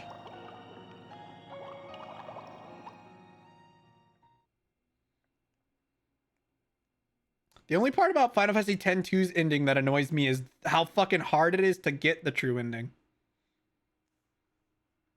Literally impossible without a guide. That game was made to sell guides. That was the entire point of making such a convoluted ending. It was to sell strategy guides. They fell to that really toxic practice that was happening around the time.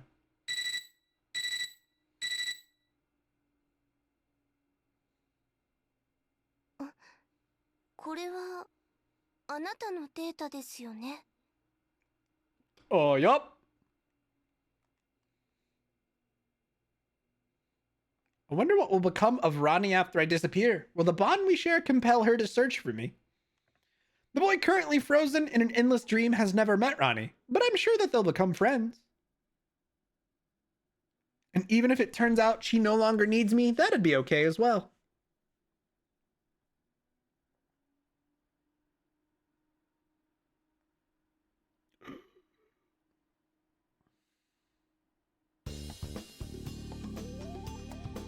Roll credits. Eventually. Maybe. Music is played, but there it is.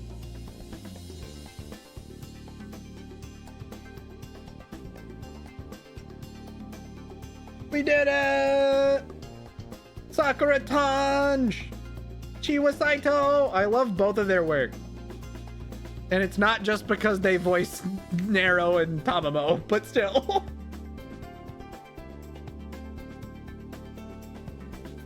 Do you know how obvious it was to me? So in the brief stint I had playing, what was it? Princess Connect? That one vampire in Princess Connect? Do you know who I'm talking about? People who may have played Princess Connect? Sakura Tanj voices her, and when I first heard her, I'm like, ooh. It was so obvious because she does the Umu thing as both characters.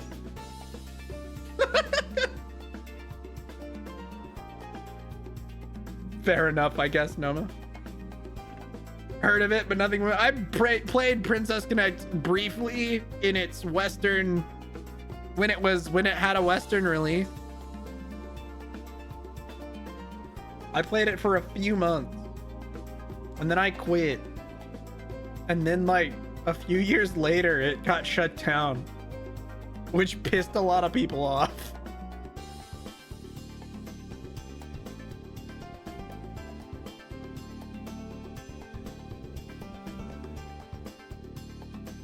Yes, it did. I'm aware. Trust me.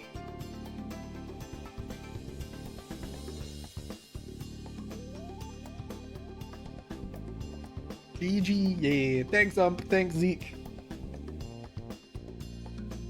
But like I said, I forget what her name was. Wasn't it like Ilya? Wasn't she the vampire lady in that? I swear her name was Ilya. Yeah, dude. That actually was her name. It's so funny to me that the VA for Nero voices a character called Ilya in a different franchise. Lamau. But it was very obvious that Ilya was voiced by Sakura-tan. They're like one-to-one voice work. The characters are basically written the same. They're both haughty, I guess, really. I guess they're not actually that similar, but they're both haughty for sure. Which I think Sakura-tan just often typecasted. Kiwa Saito, I probably do, but not off the top of my head. Like half the cast of Nonoha Strikers. Well, I didn't know that, but I do know some other characters she voices. Let's see, what are other characters by Chiwa Saito I remember really liking?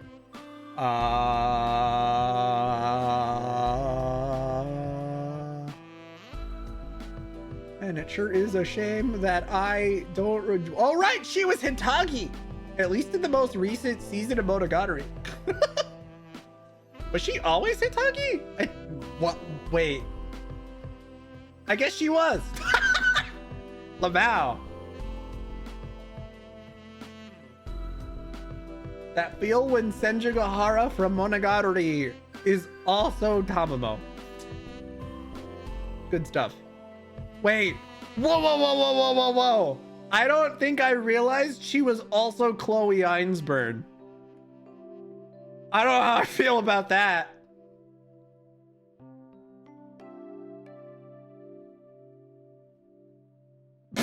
She was Chloe Einsburn before... Is that before or after Tamamo? Holy shit. That's crazy. There's no way that would... Okay, so no. She was Tamamo before she got casted as Chloe. Okay, that makes more sense. Wow, she was Kimi Aoi in Horizon of the Middle of Nowhere. Nice. Dude, Chiwa Saito has an incredible profile of characters I like that she voices. Anyways. I'm not sure I understand, but do you mean that you have an existence outside of this world? Then everything should work out fine. You are my master. You know what needs to be done, correct? And you do have my permission to visit me occasionally. Actually, come anytime you wish. Oh, don't worry. I don't need your permission for that. I'd be happy to see you again. It makes me happy to know our relationship won't be ending soon. Sounds like it would entail an incredible amount of effort, though. I sympathize with him for having such a burden. Though it's someone else's problem, it's my responsibility. The dissolution of my current self has begun. Outside of the Holy Grail, Rani's voice begins to fade away. As what makes me is compressed into the smallest unit of illicit data, I think on my slumbering self. When he wakes up, his memory will be a blank page with no friends or family to help or guide him. I wonder how that strange new world will appear to him. Nothing about the past will have any meaning. What am I saying? If that's the only thing to be lost, then I'll be okay. Although I'll miss those I've met along the way, the world will still be here, and as long as the path before me remains, I will continue to walk it. There are no grades given for goals and wishes, no matter how small they may seem to others. As long as I keep moving forward, they will eventually come to fruition. As it is the desire for that wish to become reality that will keep you going until the end. I have no worries. There will always be those who strive to change the world, those I care about. I will be able to live with them and eventually move forward into the future with them. I can't believe how promising and hopeful the future sounds. I can't wait for it to arrive. Now, the future is actually way bleaker than you remember, because you have to understand this is the timeline where you killed Reen. Sorry, I can't be happy about it. Fucker. What is the ending CG for this, though?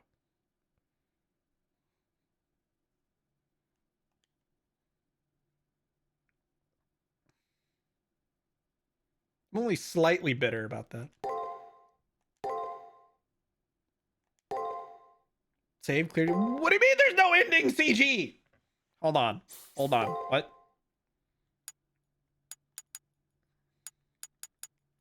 I guess I'll save it up here. Unless? Wow! Ronnie's route sucks!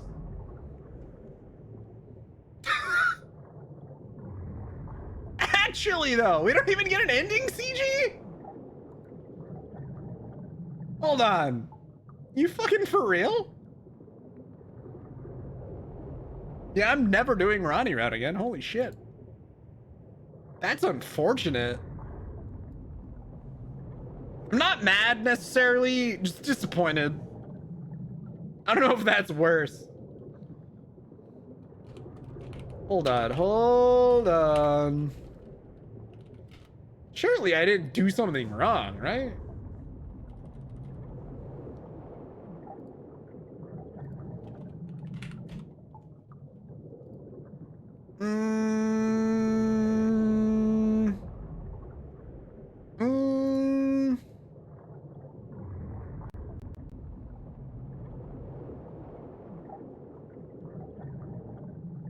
Yeah, I have no idea. Why? That's pretty much my only question. Yeah, why? I'm checking something because I distinctly remember at the end of Reen Route there being an ending CG. Did they just totally skip that for this? That's so lame. It looks like they do. They don't even give you an ending CG. What kind of horseshit is that? Oh my god. In Reen's character profile, they go out of their way to show you... In Reen's character... So in other material for this game, where they were showing off character designs, in Reen's character sheet, showing off her art, they go out of their way to make sure it shows what panties she's wearing. I'm glad they put thought into it, I guess. I'm so confused. Is that a thing? Question mark. Why? I don't see it. Looks like there's only one for Reen. Yeah, it's so weird. Why is there only one for Reen? It's just like Nasu's team to be like, yeah, on her character sheet, it's very important. We as the creators of this art are aware of the specific underwear Reen wears in her Fate Extra avatar. Bruh. Yeah, I know. Like I said, it's just an odd detail in her character material. There's a bit where it's like, yes, and these are the undies she wears. Sure, whatever, dude. That's so silly.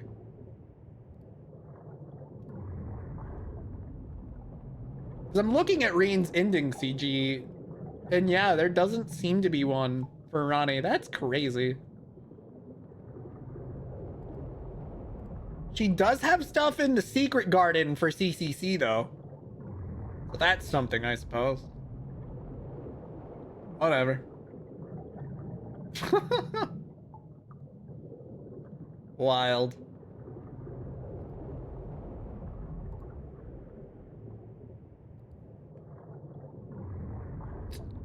PV is also extremely horny. Again, thanks again to What Art. Yeah, it sounds about right.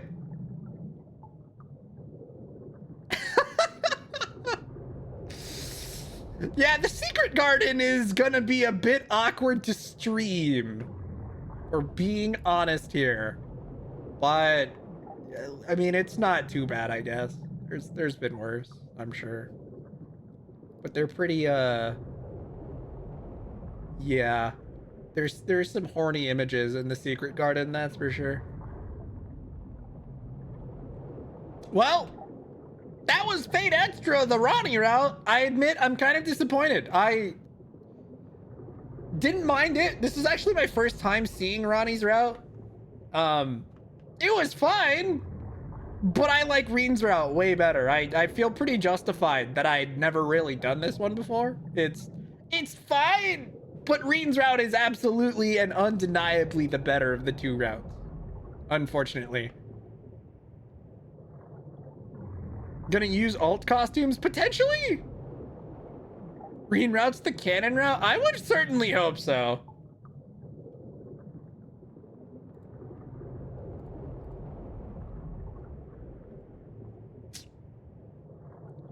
What ifs? So I was originally thinking I'd play something else after we finish this, but considering I got like an hour and a half wall of text, we only have like 24 minutes. So yeah, I probably won't start anything new today. But that is gonna be it for this route. I will say before I end the VOD recording, I will be doing 2 more playthroughs of this, just not right away. There's probably gonna be a break of Fate Extra VODs. I'm gonna do something else in between, and then we'll come back and do an Archer Reen route playthrough. That is my plan. In that one, I'm also going to play female Hakuno, which I've never done before. I normally pick the guy Hakuno, but for the second playthrough, to keep it a little bit more interesting, I'm doing Reen route, which I have seen, but we're gonna play female Hakuno, which I've never done. I don't actually think it changes a whole lot. Besides the point, we'll be playing as female Hakuno, as well as doing the Archer playthrough, which I have never done. The Archer playthrough is the only servant I haven't actually completed this game with. So that'll be a thing. And I don't know if I've talked about this already, but eventually I will come back and do a third route in which we play Caster's playthrough again with Reen route as male Hakuno, because that's just my favorite version of this game. I'll do something new for the first 2 ones, but then we go straight into fan fiction mode on that third playthrough. It'll be great. Narrow Bride, Gothic Lolita. I've seen all of them because they're alternate outfits in Extella. So the alternate outfits they're given in Fate CCC were outfits in Fate Extella that you can put them in. I have seen the alternate outfits before. Play Pong. I don't have a way to play Pong. Whatever Archer's doing with his life and the Magnificent One. Anyway, I'm gonna end the recording here, so I hope to see you in whatever the next one is. VOD crowd.